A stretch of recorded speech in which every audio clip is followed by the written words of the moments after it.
ഏവർക്കും ഇൻസൈറ്റിൻ്റെ ഫിസിക്സ് ക്ലാസ്സുകളിലേക്ക് സ്വാഗതം.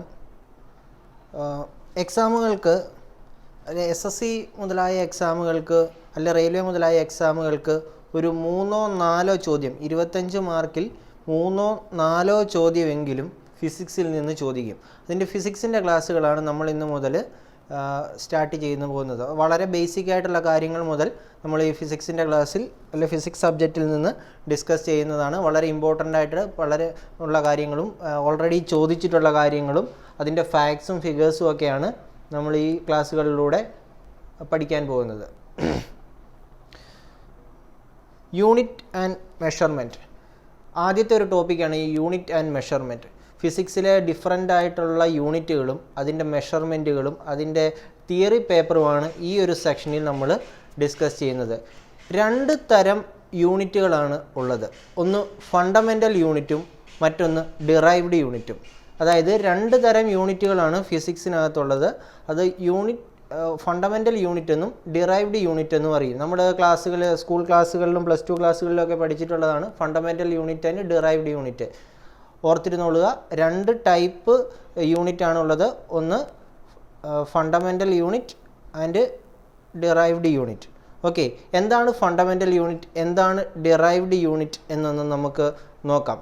Fundamental unit എന്ന് പറഞ്ഞു കഴിഞ്ഞാൽ it cannot be expressed using other quantities. അതായത് ഫണ്ടമെൻ്റൽ യൂണിറ്റ് എന്ന് പറഞ്ഞാൽ മറ്റൊരു ക്വാണ്ടിറ്റിയോ മറ്റൊരു പാരാമീറ്ററിനെയോ അല്ലെ മറ്റൊരു യൂണിറ്റിനെയോ ഡിപ്പെൻഡ് ചെയ്യാത്ത യൂണിറ്റുകളാണ് ഫണ്ടമെൻ്റൽ യൂണിറ്റ് എന്ന് പറയുന്നത്. ഉദാഹരണം ലെങ്ത് എന്ന് പറയുന്നത് ഒരു സ്പെസിഫിക് ആണ്. ലെങ്തിൻ്റെ ക്രൈറ്റീരിയ മാത്രമേ അതിനകത്ത് വരുന്നുള്ളൂ. വെയ്റ്റിൻ്റെ യൂണിറ്റുകളോ വെയ്റ്റിൻ്റെ പാരാമീറ്റേഴ്സോ അല്ലെ വെയ്റ്റിനെ സംബന്ധിക്കുന്ന കാര്യങ്ങളോ ഒന്നും തന്നെ ലെങ്തിനകത്ത് വരുന്നില്ല. ടൈം ഒരു ഫണ്ടമെൻ്റൽ യൂണിറ്റാണ്. ഈ ഫണ്ടമെൻ്റൽ യൂണിറ്റ് ആയിട്ടുള്ള ടൈമിനകത്ത് ലെങ്തിനെ സംബന്ധിക്കുന്ന കാര്യങ്ങളോ മാസിനെ സംബന്ധിക്കുന്ന കാര്യങ്ങളോ ഒന്നും വരുന്നില്ല. അതായത് ഇൻഡിപെൻഡൻ്റ് ആയിട്ടാണ് ഈ ഫണ്ടമെൻ്റൽ യൂണിറ്റ് നിലനിൽക്കുന്നത്. ഓക്കെ, അങ്ങനെ ഇൻഡിപെൻഡൻ്റ് ആയിട്ട് നിലനിൽക്കുന്ന അല്ലെ വേറെ ഒന്നിൻ്റെ പാരാമീറ്റേഴ്സ് വരാത്ത യൂണിറ്റുകളെയാണ് ഫണ്ടമെൻ്റൽ യൂണിറ്റ് എന്ന് പറയുന്നത്. The quantity which are not related to one another and cannot be expressed using other quantities are known as fundamental quantities. അതായത് നമ്മൾ ഓൾറെഡി പറഞ്ഞു കഴിഞ്ഞു, ലെങ്ത്, മാസ്, ടൈം മുതലായവ. അതായത് ലെങ്ത് ഇൻഡിപെൻഡൻ്റ് ആയിട്ട് നിൽക്കുന്നതാണ്, മാസ് എന്ന് പറയുന്നത് ഇൻഡിപെൻഡൻ്റ് ആണ്, ടൈം എന്ന് പറയുന്നത് ഇൻഡിപെൻഡൻ്റ് ആയിട്ട് നിൽക്കുന്ന ഒന്നാണ്. ഈ ടൈമിനെ ഡിനോട്ട് ചെയ്യാനായിട്ട് നമുക്ക് ലെങ്തിൻ്റെ സെൻറ്റിമീറ്ററോ മീറ്ററോ ഒന്നും ഉപയോഗിക്കാൻ പറ്റില്ല. ഓക്കെ, ടൈമിൻ്റെ ഒരു ഫോർമുലയ്ക്കകത്ത് ഒരിക്കലും സെൻറ്റിമീറ്റർ വരില്ല. ഓക്കെ, ഈ 3 എണ്ണമൊക്കെ ഇൻഡിപെൻഡൻ്റ് ആയിട്ട് നിൽക്കുന്നതാണ്. ഇങ്ങനെ ഇൻഡിപെൻഡൻ്റ് ആയിട്ട് നിൽക്കുന്നതിനെയാണ് ഫണ്ടമെൻ്റൽ യൂണിറ്റ് എന്ന് പറയുന്നത്. ഓക്കെ, മെയിനായിട്ട് ഫിസിക്സിൽ 2 തരം യൂണിറ്റ് ടൈപ്പുകളാണുള്ളത്. ഫണ്ടമെൻ്റൽ യൂണിറ്റ് എന്നും ഡിറൈവ്ഡ് യൂണിറ്റ് എന്നും പറയും. അതിൽ ഫണ്ടമെൻ്റൽ യൂണിറ്റ് എന്താണെന്നാണ് നമ്മൾ ഡിസ്കസ് ചെയ്തത്. ഇൻഡിപെൻഡൻ്റ് ആയിട്ട് നിൽക്കുന്ന യൂണിറ്റ് ആണ്. ഓക്കെ, മറ്റൊന്നിനെ അല്ലെ അതിനെ എക്സ്പ്രസ് ചെയ്യാനായിട്ട് മറ്റൊരു യൂണിറ്റിൻ്റെ ആവശ്യമില്ല, അത് ഇൻഡിപെൻഡൻ്റ് ആയിട്ട് നിൽക്കുന്ന യൂണിറ്റ് ആണ്.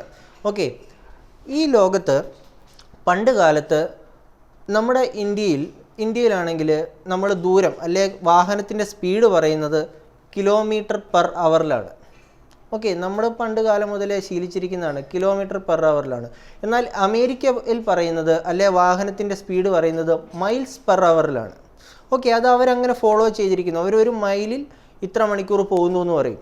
നമ്മൾ ഇന്ത്യയിലാണെങ്കിൽ ഒരു മണിക്കൂറിൽ ഇത്ര കിലോമീറ്റർ പോകുന്നു എന്ന് പറയും. ഡിഫറൻ്റ് ആയിട്ടാണ്. ഓക്കെ, അങ്ങനെ പല ഡിഫറൻറ്റ് ക്വാണ്ടിറ്റീസ് അല്ലെ പല ഡിഫറൻറ്റ് രീതിയിൽ ഈ ലോകത്ത് ഒരു കാലത്ത് യൂണിറ്റുകൾ എക്സ്പ്രസ് ചെയ്തിരുന്നു. ഓക്കെ, അങ്ങനെ പറഞ്ഞിരുന്നു. അതായത് മെയിനായിട്ട് 3 ടൈപ്പിലായിരുന്നു പണ്ട് കാലത്ത് ഓരോ ഫണ്ടമെൻ്റൽ യൂണിറ്റുകളെയും അല്ലെ ഓരോ ഇമ്പോർട്ടൻ്റ് ആയിട്ടുള്ള ഈ ലെങ്തിനെയും മാസിനെയും ടൈമിനെയും ഒക്കെ ഡിഫൈൻ ചെയ്തിരുന്നു. അല്ലെ അവർ ഓരോ രാജ്യങ്ങളിൽ ഉപയോഗിച്ചിരുന്ന യൂണിറ്റുകൾ വ്യത്യസ്തങ്ങളായിരുന്നു.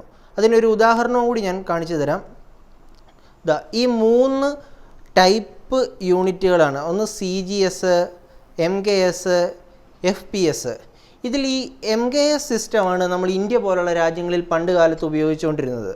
ഓക്കെ, എന്നാൽ FPS എന്ന് പറയുന്ന ഈ സിസ്റ്റം, അതായത് ഈ അമേരിക്ക പോലുള്ള രാജ്യങ്ങളിൽ ലെങ്തിന് നമ്മൾ മീറ്ററിന് സെൻറ്റിമീറ്ററെന്നും ഒക്കെ പറയുന്നിടത്ത് അവർ ഫൂട്ടാണ് പറയുന്നത്. ഓക്കെ, പണ്ട് കാലത്ത് അമേരിക്ക പോലുള്ള സ്ഥലങ്ങളിൽ മാസിന് പകരം അവർ പോണ്ട്, നമ്മുടെ ഇവിടെ കിലോ kg ഇത്ര കിലോ എന്ന് പറയുന്നിടത്ത് അവിടെ പോണ്ട് എന്നായിരുന്നു അവർ പറഞ്ഞിരുന്നത്. ഓക്കെ, ഇങ്ങനെ ഈ ലോകത്തിൻ്റെ വിവിധങ്ങളായ സ്ഥലങ്ങളിൽ വിവിധങ്ങളായ കാലഘട്ടങ്ങളിൽ ഉപയോഗിച്ചിരുന്ന ഒരു മെഷർമെൻറ്റിൻ്റെ അല്ലെ ഒരു യൂണിറ്റുകളാണ് ഈ കാണിച്ചിരിക്കുന്നത്. മെയിനായിട്ട് ഇതിലും കൂടുതലുണ്ട്.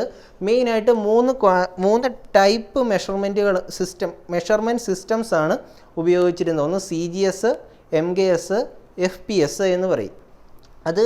അത് ലെങ്ത്, മാസ്, ടൈം എന്നുള്ളയുടെ യൂണിറ്റുകൾ ഡിഫറൻ്റ് ആയിരുന്നു പല സ്ഥലങ്ങളിലും. CGS എന്ന് പറയുമ്പോൾ അവിടെ ലെങ്തിനെ അവർ ഡിനോട്ട് ചെയ്തിരുന്നത് സെൻറ്റിമീറ്ററിലും, മാസിനെ ഗ്രാമിലും, ടൈമിനെ സെക്കൻഡിലും ആയിരുന്നു പറഞ്ഞിരുന്നത്. ഓക്കെ, ഈ ഇംഗ്ലണ്ട് പോലുള്ള രാജ്യങ്ങളിലൊക്കെ ആയിരുന്നു ഇത് കൂടുതലും യൂസ് ചെയ്തിരുന്നത് ഒരു കാലഘട്ടത്തിൽ. എന്നാൽ MGS സിസ്റ്റം ഉപയോഗിച്ചിരുന്ന നമ്മുടെ ഇന്ത്യ പോലുള്ള രാജ്യങ്ങൾ അല്ലെ ഈ ഏഷ്യൻ രാജ്യങ്ങളിലൊക്കെ കൂടുതൽ MGS സിസ്റ്റം ആയിരുന്നു ഉപയോഗിച്ചിരുന്നത്. അതായത് നമ്മുടെ ലെങ്ത് പണ്ട് കാലങ്ങളിലൊക്കെ മീറ്ററിലും, വെയിറ്റ് പറയുമ്പോൾ കിലോഗ്രാമിലും, ടൈം പറയുമ്പോൾ സെക്കൻഡിലുമായിരുന്നു. ഓക്കെ, അമേരിക്ക പോലുള്ള രാജ്യങ്ങൾ ഞാൻ ഓൾറെഡി പറഞ്ഞു ഫൂട്ട്, പോണ്ട്, സെക്കൻഡിലും ഒക്കെ ആയിരുന്നു പറഞ്ഞത്. ഇങ്ങനെ ഈ ലോകത്തിൻ്റെ പല സ്ഥലങ്ങളിലും വിവിധങ്ങളായ രീതിയിലായിരുന്നു ഈ ഫണ്ടമെൻ്റലായിട്ടുള്ള ഈ യൂണിറ്റുകൾ യൂണിറ്റുകളെ ഡിഫൈൻ ചെയ്തുകൊണ്ടിരുന്നത്.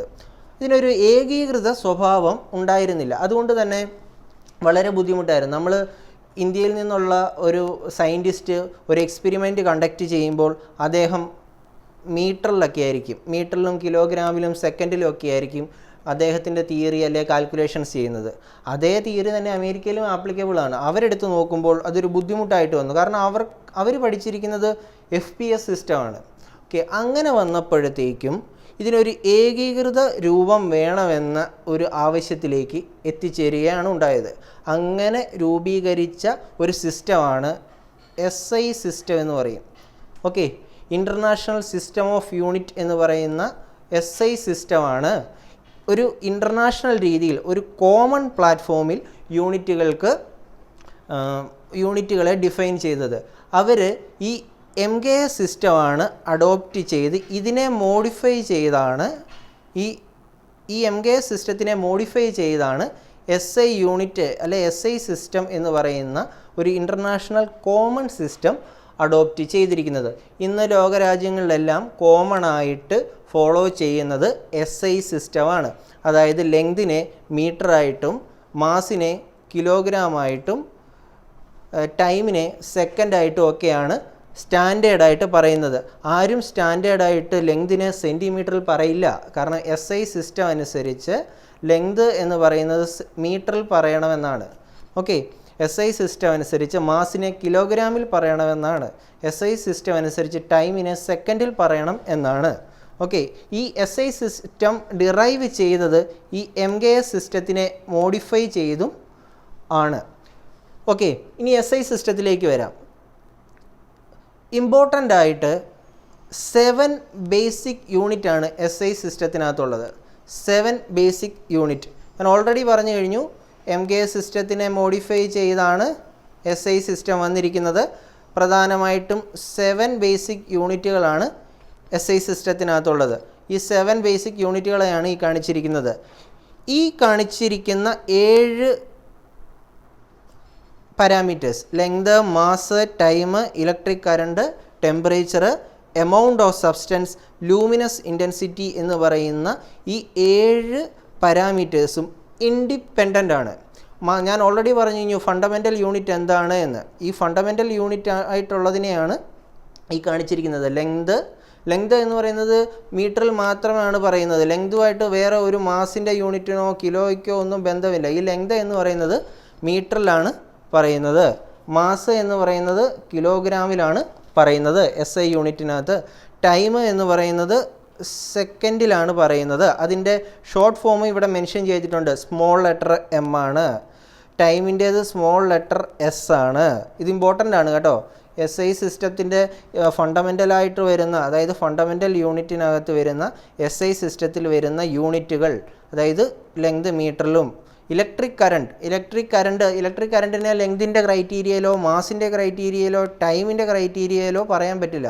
അത് ഇലക്ട്രിക് കറണ്ട് എന്ന് പറയുന്നത് ഒരു ഫണ്ടമെൻ്റൽ യൂണിറ്റാണ്. അതിൻ്റെ യൂണിറ്റ് ആംബിയർ ആണ്. അതിനെ ഡിനോട്ട് ചെയ്യുന്നത് ക്യാപിറ്റൽ ലെറ്റർ എയിലാണ്. ഓക്കെ. എമൗണ്ട് ഓഫ് ടെമ്പറേച്ചറിനെ ഒരിക്കലും ലെങ്തിൻ്റെ പാരാമീറ്ററിൽ പറയാൻ പറ്റുമോ? ഇല്ല. ടെമ്പറേച്ചറിനെ മാസിൻ്റെ ക്രൈറ്റീരിയയിൽ പറയാൻ പറ്റുമോ? ഇല്ല. ടെമ്പറേച്ചർ മാസും തമ്മിൽ എന്തെങ്കിലും ബന്ധമുണ്ടോ? അങ്ങനെ പറയാൻ സാധിക്കില്ല ഒരു യൂണിറ്റിനെ. ഈ 7 എണ്ണവും ഇൻഡിപെൻഡൻ്റ് ആയിട്ട് നിൽക്കുന്നതാണ്. ഈ 7 എണ്ണമാണ് ഫണ്ടമെൻ്റൽ യൂണിറ്റ് എന്ന് പറയുന്നത്. ഈ 7 എണ്ണം ഉപയോഗിച്ചുകൊണ്ട് വേറെ യൂണിറ്റുകൾ, ഇപ്പോൾ സ്പീഡ് എന്ന് പറയുന്നത്, ഒരു ഉദാഹരണം പറഞ്ഞു തരാം. സ്പീഡ് എന്ന് പറയുന്നത് ഡിസ്റ്റൻസ് ബൈ ടൈം എന്നാണ്. ഡിസ്റ്റൻസ് എന്ന് പറയുന്നത് ഒരു ഫണ്ടമെൻ്റൽ യൂണിറ്റും ടൈം എന്ന് പറയുന്നത് മറ്റൊരു ഫണ്ടമെൻ്റൽ യൂണിറ്റുമാണ്. ഈ 2 ഫണ്ടമെൻ്റൽ യൂണിറ്റ് ചേർന്നതാണ് സ്പീഡ്. ഓക്കെ. അപ്പോൾ ഈ സ്പീഡ് എന്ന് പറയുന്നത് ഒരു ഡിറൈവ്ഡ് യൂണിറ്റും ഡിസ്റ്റൻസ് എന്ന് പറയുന്നതും ടൈം എന്ന് പറയുന്നതും ഒരു ഫണ്ടമെൻ്റൽ യൂണിറ്റും ആണ്. പക്ഷേ സ്പീഡ് എന്ന് പറയുന്നത് ഈ 2 ഫണ്ടമെൻ്റൽ യൂണിറ്റിൽ നിന്നും ഡിറൈവ് ചെയ്ത് വരുന്നതുമാണ്. ഈ 7 എണ്ണം ഫണ്ടമെൻ്റൽ യൂണിറ്റാണ്. ടെമ്പറേച്ചറിൻ്റെ നമ്മൾ ഇന്ത്യയിലൊക്കെ ടെമ്പറേച്ചർ നോക്കിക്കഴിഞ്ഞാൽ ഡിഗ്രി സെൽഷ്യസ് എന്നൊക്കെയാണ് പറയുന്നത്, ഇത്ര ഡിഗ്രി സെൽഷ്യസ്. പക്ഷേ ഡിഗ്രി സെൽഷ്യസ് അല്ല സ്റ്റാൻഡേർഡ് യൂണിറ്റ്. സിസ്റ്റം ഇൻ്റർനാഷണൽ അല്ലെ SI സിസ്റ്റം അനുസരിച്ച് ഇൻ്റർനാഷണലി ഫോളോ ചെയ്യുന്ന യൂണിറ്റ് എന്ന് പറയുന്നത് കെൽവിനാണ്. അതിൻ്റെ സിമ്പൽ എന്ന് പറയുന്നത് ക്യാപിറ്റൽ ലെറ്റർ എയുമാണ്. ഓക്കെ. എമൗണ്ട് ഓഫ് സബ്സ്റ്റൻസ്, ഒരു പദാർത്ഥത്തിൽ അടങ്ങിയിരിക്കുന്ന എമൗണ്ട് ഓഫ് സബ്സ്റ്റൻസ് എന്ന് പറയുന്നത് അതും ഇൻഡിപെൻഡൻ്റ് ആണ്. അതിൻ്റെ യൂണിറ്റാണ് മോള്. അതിൻ്റെ സിമ്പൽ എന്ന് പറയുന്നത് സ്മോൾ ലെറ്റർ MOL എന്നാണ്. ചിലപ്പോൾ ഇത് ചോദിച്ചിട്ടുള്ളതാണ്, ഈ എമൗണ്ട് ഓഫ് സബ്സ്റ്റൻസിൻ്റെ സിമ്പൽ എന്താണെന്ന്. ഓപ്ഷനകത്ത് കാണും MOL, capital letter MOL, small letter അല്ലെ ആദ്യം ക്യാപിറ്റൽ ലെറ്റർ എമ്മും ബാക്കി OLഉം, മൂന്നാമത് കാണും MOLE, മോൾ. പക്ഷെ അങ്ങനല്ല, മോൾ എന്നല്ല അതിൻ്റെ സിമ്പൽ, MOL എന്ന് തന്നെയാണ്. ലൂമിനസ് ഇൻറ്റൻസിറ്റി, അതായത് പ്രകാശത്തിൻ്റെ തിളക്കം അല്ലെ ഇൻറ്റൻസിറ്റി ഇതിൻ്റെ യൂണിറ്റ് എന്ന് പറയുന്നത് ക്യാൻഡലയാണ്. ഓക്കെ. അതിൻ്റെ സിമ്പൽ എന്ന് പറയുന്നത് സ്മോൾ ലെറ്റർ CD ആണ്. ഈ 2 യൂണിറ്റുകൾ, ഈ SI സിസ്റ്റത്തിൽ വരുന്ന യൂണിറ്റുകൾ കൂടാതെ 2 ഇൻഡിപെൻഡൻറ്റ് യൂണിറ്റുകളും കൂടിയുണ്ട്. പക്ഷേ അതൊരു ബേസിക് ഫണ്ടമെൻ്റൽ യൂണിറ്റിനകത്ത് വരുന്നതൊന്നുമല്ല. പ്ലെയിൻ ആംഗിളും സോളിഡ് ആംഗിളും എന്ന് പറയുന്നത്, അതായത് ഒരു സർക്കിളിൻ്റെ ആംഗിൾ കാൽക്കുലേറ്റ് ചെയ്ത് കഴിഞ്ഞാൽ, ഒരു സർക്കിളിൻ്റെ ആംഗിൾ കാൽക്കുലേറ്റ് ചെയ്യാൻ നമുക്ക് ലെങ്ത് ഉപയോഗിച്ച് പറ്റുമോ? ഇല്ല. മാസ് ഉപയോഗിച്ച് പറ്റുമോ? ഇല്ല. അതിനെ ആംഗിളായിട്ട് തന്നെയാണ് ഡിഫൈൻ ചെയ്തിരിക്കുന്നത്. ഓക്കെ. എന്നാൽ ഇത് ബേസിക്കായിട്ട് വരുന്ന യൂണിറ്റും അല്ല. SI സിസ്റ്റത്തിനകത്ത് ബേസിക് യൂണിറ്റുകൾക്ക് 7 ബേസിക് യൂണിറ്റുകൾക്കകത്ത് വരുന്നതുമല്ല, ഒരു സെപ്പറേറ്റ് ആയിട്ട് ഇതിനെ ഡിഫൈൻ ചെയ്തിരിക്കുകയാണ്. പ്ലെയിൻ ആംഗിൾ എന്ന് പറഞ്ഞു കഴിഞ്ഞാൽ, ഒരു പേപ്പറിൽ നമ്മളൊരു സർക്കിൾ വരച്ചു. ഒരു പേപ്പറിൽ ഒരു സർക്കിൾ വരച്ചു. ഇതിൻ്റെ സെൻറ്ററിൽ നിന്ന് വരുന്ന ഈ ഒരു ആംഗിൾ എന്ന് പറയുന്നത് 2D ആണ്. ഈ ഒരു ആംഗിളിനെയാണ് റേഡിയൻ എന്ന് പറയുന്നത്. എന്നാൽ ഇതൊരു സ്പിയറാണ്, ഒരു ഗോളമാണ്, അല്ലെങ്കിൽ ഒരു ബോളാണ്. ബോൾ ആകുമ്പോഴത്തേക്ക് ഇതൊരു 3 ഡയമെൻഷണൽ വ്യൂ കിട്ടും. അങ്ങനെ കിട്ടുന്ന ഒരു ആംഗിളിനെയാണ് സോളിഡ് ആംഗിൾ എന്നും പറയുന്നത്. ഒരു ആംഗിൾ 2 ഡയമെൻഷൻ ആണെങ്കിൽ പ്ലെയിൻ ആംഗിളും, അത് 3 ഡയമെൻഷനിൽ ആണെങ്കിൽ സോളിഡ് ആംഗിളും എന്നാണ് അറിയപ്പെടുന്നത്. ഇങ്ങനെ പ്ലെയിൻ ആംഗിളിൽ കാണപ്പെടുന്നതിൻ്റെ യൂണിറ്റാണ് റേഡിയൻ. സോളിഡ് ആംഗിളിൽ കാണപ്പെടുന്നതിൻ്റെ യൂണിറ്റാണ് സ്റ്റിർ റേഡിയൻ. അതിൻ്റെ സിമ്പൽ ഞാനിവിടെ തന്നിട്ടുണ്ട്. പ്ലെയിൻ ആംഗിളിൻ്റെ യൂണിറ്റ് എന്ന് പറയുന്നത് RAD എന്നും, സോളിഡ് ആംഗിളിൻ്റെ യൂണിറ്റ് എന്ന് പറയുന്നത് സ്മോൾ ലെറ്റർ SR എന്നും ആണ്. വളരെ ഇമ്പോർട്ടൻ്റ് ആയിട്ടുള്ളൊരു സെക്ഷനാണ് ഇത് രണ്ടും. ഓക്കെ. ഈ 2 യൂണിറ്റുകളും ഡയമെൻഷൻ ഇല്ലാത്തതാണ്. അതായത് ഇന്നർ ഡയമെൻഷനിലാണ് ഇതിൻ്റെ ക്വാണ്ടിറ്റി എന്നും ഇല്ലാത്തതാണ്. ജസ്റ്റ് ഒന്ന് കേട്ടിരുന്നാൽ മതി. എനിവേ, യൂണിറ്റുകളുടെ ബേസിക് ആയിട്ടുള്ള കാര്യങ്ങളാണ്. 3 യൂണിറ്റുകളിൽ നിന്നാണ് ഇത് വരുന്നത്. CGS, MGS, FPS system. എന്നാൽ ഇതിനൊരു ഏകീകൃത സ്വഭാവം ലോകം മൊത്തം കൂടി കൊണ്ടുവന്നത് SI സിസ്റ്റമാണ്. ഇൻ്റർനാഷണൽ സിസ്റ്റം ഓഫ് യൂണിറ്റ് എന്നാണ് അതിൻ്റെ full form. MGS system modify ചെയ്താണ് ഈ സിസ്റ്റം കൊണ്ടുവന്നത്. ഇങ്ങനെ SI സിസ്റ്റം കൊണ്ടുവരാൻ കാരണം എന്ന് പറയുന്നത് കോമൺ ആയിട്ട് ഒരു യൂണിറ്റുകൾ അല്ലെ ഒരു മെഷർമെൻറ്റ് അല്ലെ ഒരു സ്റ്റാൻഡേർഡ് ഫോളോ ചെയ്തില്ലായിരുന്നുവെങ്കിൽ പലപ്പോഴും ബുദ്ധിമുട്ട് വരുമായിരുന്നു സയൻറ്റിസ്റ്റുകൾക്കും. അല്ലെ നിങ്ങൾക്ക് തന്നെ ചിന്തിച്ചറിയാം, കോമൺ ആയിട്ടൊരു സ്റ്റാൻഡേർഡ് അല്ല ഉപയോഗിക്കുന്നതെങ്കിൽ ബുദ്ധിമുട്ട് വരും. ഓക്കെ, അങ്ങനെ രൂപീകരിച്ചതാണ് SI സിസ്റ്റം. SI സിസ്റ്റത്തിനകത്ത് 7 ബേസിക് യൂണിറ്റുകളാണുള്ളത്. Length, mass, time, electric current, temperature, amount of substance, luminous intensity. ഇതിൻ്റെ എല്ലാ യൂണിറ്റുകളും നമ്മൾ നോക്കി. Metre, kilogram, second, ampere, kelvin, mole, candela. Okay, ഇതാണ് ഇത്രയും കാര്യങ്ങൾ ഫണ്ടമെൻ്റൽ യൂണിറ്റാണ്. ഈ ഫണ്ടമെൻ്റൽ യൂണിറ്റിൽ നിന്നും ഡിറൈവ് ചെയ്ത് വരുന്ന യൂണിറ്റുകളെയാണ് ഡിറൈവ്ഡ് യൂണിറ്റുകൾ എന്ന് പറയുന്നത്. ഓൾറെഡി നമ്മളൊന്ന് പറഞ്ഞു കഴിഞ്ഞു.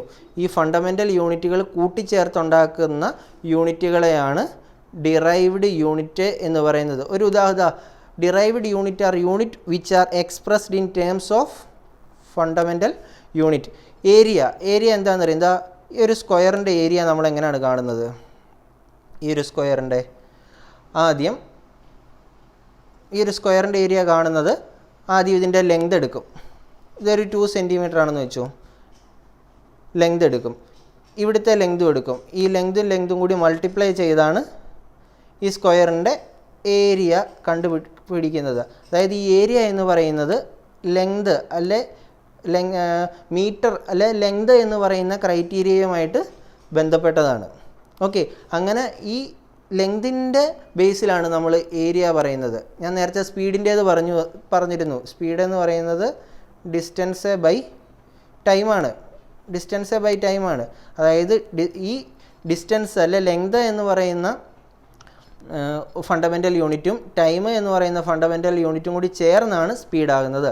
അങ്ങനെ വരുന്ന യൂണിറ്റുകളെയാണ് ഡിറൈവ്ഡ് യൂണിറ്റ് എന്ന് പറയുന്നത്. ഓക്കെ, ഈ ഡിറൈവ്ഡ് യൂണിറ്റിനെ തന്നെ 2ആയിട്ട് തരംതിരിക്കുന്നുണ്ട്.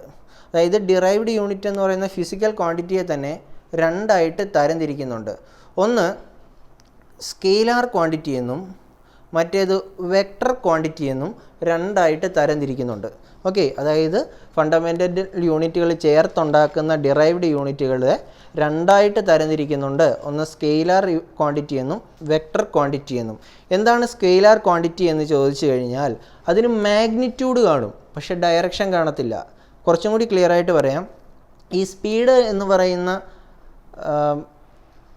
ഒരു ഫിഗർ, നിങ്ങളുടെ കാറ് സ്പീഡിൽ പോവുക, 40 km/h പോയിക്കൊണ്ടിരിക്കുക. ഓക്കെ, 40 km/h പോയിക്കൊണ്ടിരിക്കുക. 40 km/h എന്ന് പറയുന്നതിൻ്റെ 40 എന്ന് പറയുന്നതാണ് അതിൻ്റെ മാഗ്നിറ്റ്യൂഡ്, ആ പോകുന്നതിൻ്റെ മാഗ്നിറ്റ്യൂഡ്, ആ സ്പീഡിൻ്റെ മാഗ്നിറ്റ്യൂഡ്. പക്ഷേ 40 km/h കിഴക്കോട്ട് എന്നാരും പറയാറില്ല, അല്ലെങ്കിൽ 40 km/h നോർത്തിലേക്ക് എന്നാരും പറയാറില്ല. ഓക്കെ, 40 km/h എന്നേ പറയത്തുള്ളൂ. അതായത് മാഗ്നിറ്റ്യൂഡ് മാത്രമേ സ്കെയിലാർ ക്വാണ്ടിറ്റിക്ക് കാണുകയുള്ളൂ, ഡയറക്ഷൻ കാണത്തില്ല. അങ്ങനെ ഡയറക്ഷൻ ഇല്ലാതെ മാഗ്നിറ്റ്യൂഡ് മാത്രമുള്ളതിനെയാണ് സ്കെയിലാർ ക്വാണ്ടിറ്റി എന്ന് പറയുന്നത്. The physical quantity that has only magnitude but no direction is called scalar quantity. Okay, time 2 മണി കിഴക്കോട്ടെന്ന് ആരും പറയില്ല. 2 മണി എന്ന് പറഞ്ഞു കഴിഞ്ഞാൽ 2 മണി എന്നേ ഉള്ളൂ. അതായത് ആ 2 എന്ന് പറയുന്നതാണ് അവിടുത്തെ മാഗ്നിറ്റ്യൂഡ്. 2 മണി സമയത്തിൻ്റെ കാര്യത്തിൽ, അതായത് mass, length, time, volume, speed, energy, work, pressure, density മുതലായവയെല്ലാം ഡയമെൻഷനുണ്ട്, പക്ഷെ മാഗ്നിറ്റ്യൂഡ് ഇല്ല. അതായത് ടൈം എന്ന് പറയുമ്പോൾ ഒരു 12 മണി എന്ന് പറഞ്ഞു കഴിഞ്ഞാൽ 12 മണി കിഴക്കോട്ടെന്ന് ആരും പറയില്ല. 12 മണി, ആ 12 എന്ന് പറയുന്നത് മാഗ്നിറ്റ്യൂഡാണ്, ഡയറക്ഷൻ അവിടെയില്ല. അങ്ങനെ ഡയറക്ഷൻ ഇല്ലാതെ മാഗ്നിറ്റ്യൂഡ് മാത്രമായിട്ട് വരുന്നതിനെയാണ് സ്കെയിലാർ ക്വാണ്ടിറ്റി എന്ന് പറയുന്നത്. ഏതൊക്കെയാണെന്ന് ജസ്റ്റ് ഒന്ന് നോക്കിക്കോണം. Mass, length, time, volume, speed, energy, work, pressure, density. Okay, അപ്പം ഇതിൻ്റെ നേരെ ഓപ്പോസിറ്റ് തന്നെ മാഗ്നിറ്റ്യൂഡും ഡയറക്ഷനും ഉള്ളതിനെയാണ് വെക്ടർ ക്വാണ്ടിറ്റി എന്ന് പറയുന്നത്. A physical quantity that has both magnitude and direction are called vector quantity. ഒരു ഫിസിക്കൽ ക്വാണ്ടിറ്റിക്ക് മാഗ്നിറ്റ്യൂഡും ഡയറക്ഷനും ഉണ്ടെങ്കിൽ അതിനെ വെക്ടർ എന്ന് പറയുന്നു. ഓക്കെ, ഇതിൽ ഫോഴ്സ്, ഒരു കൂടം ഇതിലേക്ക് ഫോഴ്സ് ചെലുത്തുക, അല്ലെ നമ്മൾ കൈകൊണ്ട് ഇതിലോട്ട് തള്ളുക, ഇതെന്തെങ്കിലും ആയിക്കോട്ടെ, ഒരു പാത്രം, ഈ പാത്രത്തിലേക്ക് നമ്മൾ കൈ കൊണ്ട് ഇങ്ങോട്ട് തള്ളുക. അപ്പം തള്ളുന്ന ഒരു പ്രഷർ, അല്ലെ അമക്കുന്ന ഒരു പ്രഷർ എത്ര ഉണ്ടെന്ന് അറിയാം. ഓക്കെ, അതൊരു എമൗണ്ട് കാണും. ആ പ്രഷറിൻ്റെ വലുപ്പമാണ് അതിൻ്റെ മാഗ്നിറ്റ്യൂഡ്. തള്ളുന്നത് ഈ ഒരു ഡയറക്ഷനിലും ആണ്. ഓക്കെ, ഈ ഒരു ഡയറക്ഷനിലുമാണ് തള്ളുന്നത്. അപ്പോൾ ഇതിന് മാഗ്നിറ്റ്യൂഡും ഡയറക്ഷനും ഉണ്ടായി. ഇങ്ങനെയുള്ള പാരാമീറ്റേഴ്സിനെ പറയുന്നതാണ് വെക്ടർ ക്വാണ്ടിറ്റി എന്ന്. ഇങ്ങനെയുള്ള പാരാമീറ്റേഴ്സാണ് വെലോസിറ്റി, മൊമെൻറ്റം, ഫോഴ്സ്. നമ്മൾ തള്ളുമ്പോൾ ഒരു ഫോഴ്സിനൊരു ഡയറക്ഷൻ കാണും. ചുമ്മാ ഒരു ഡയറക്ഷൻ ഇല്ലാതെ ഫോഴ്സ് കൊടുക്കാൻ പറ്റുമോ? ഇല്ല. ആക്സിലറേഷൻ, ഓക്കെ, ഡിസ്പ്ലേസ്മെൻറ്റ്, ടോർക്ക്, ഇത്രയും കാര്യങ്ങളാണ് വെക്ടർ ക്വാണ്ടിറ്റി എന്ന് അറിയപ്പെടുന്നത്. ഡയറക്ഷനും കാണും, മാഗ്നിറ്റ്യൂഡും കാണും. ഇങ്ങനെയുള്ളതിനെയാണ് വെക്ടർ ക്വാണ്ടിറ്റി എന്ന് അറിയപ്പെടുന്നത്.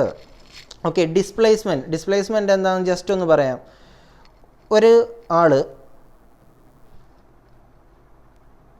ഒരാൾ ദാ ഇവിടെ നിന്ന് ഇവിടം വരെ പോവുകയാണ് എന്ന് വിചാരിക്കുക. ഇദ്ദേഹത്തിന് പല വഴി പോകാം. ഇതിലേ ഇങ്ങനെ കറങ്ങി ഇതിലേ കറങ്ങി ഇവിടം വരെ വരാം, അല്ലേ? ഇതേ ആൾക്ക് സ്ട്രെയിറ്റ് ആയിട്ട് ദാ ഈ ഒരു പാത്തിൽ കൂടെയും എത്താം.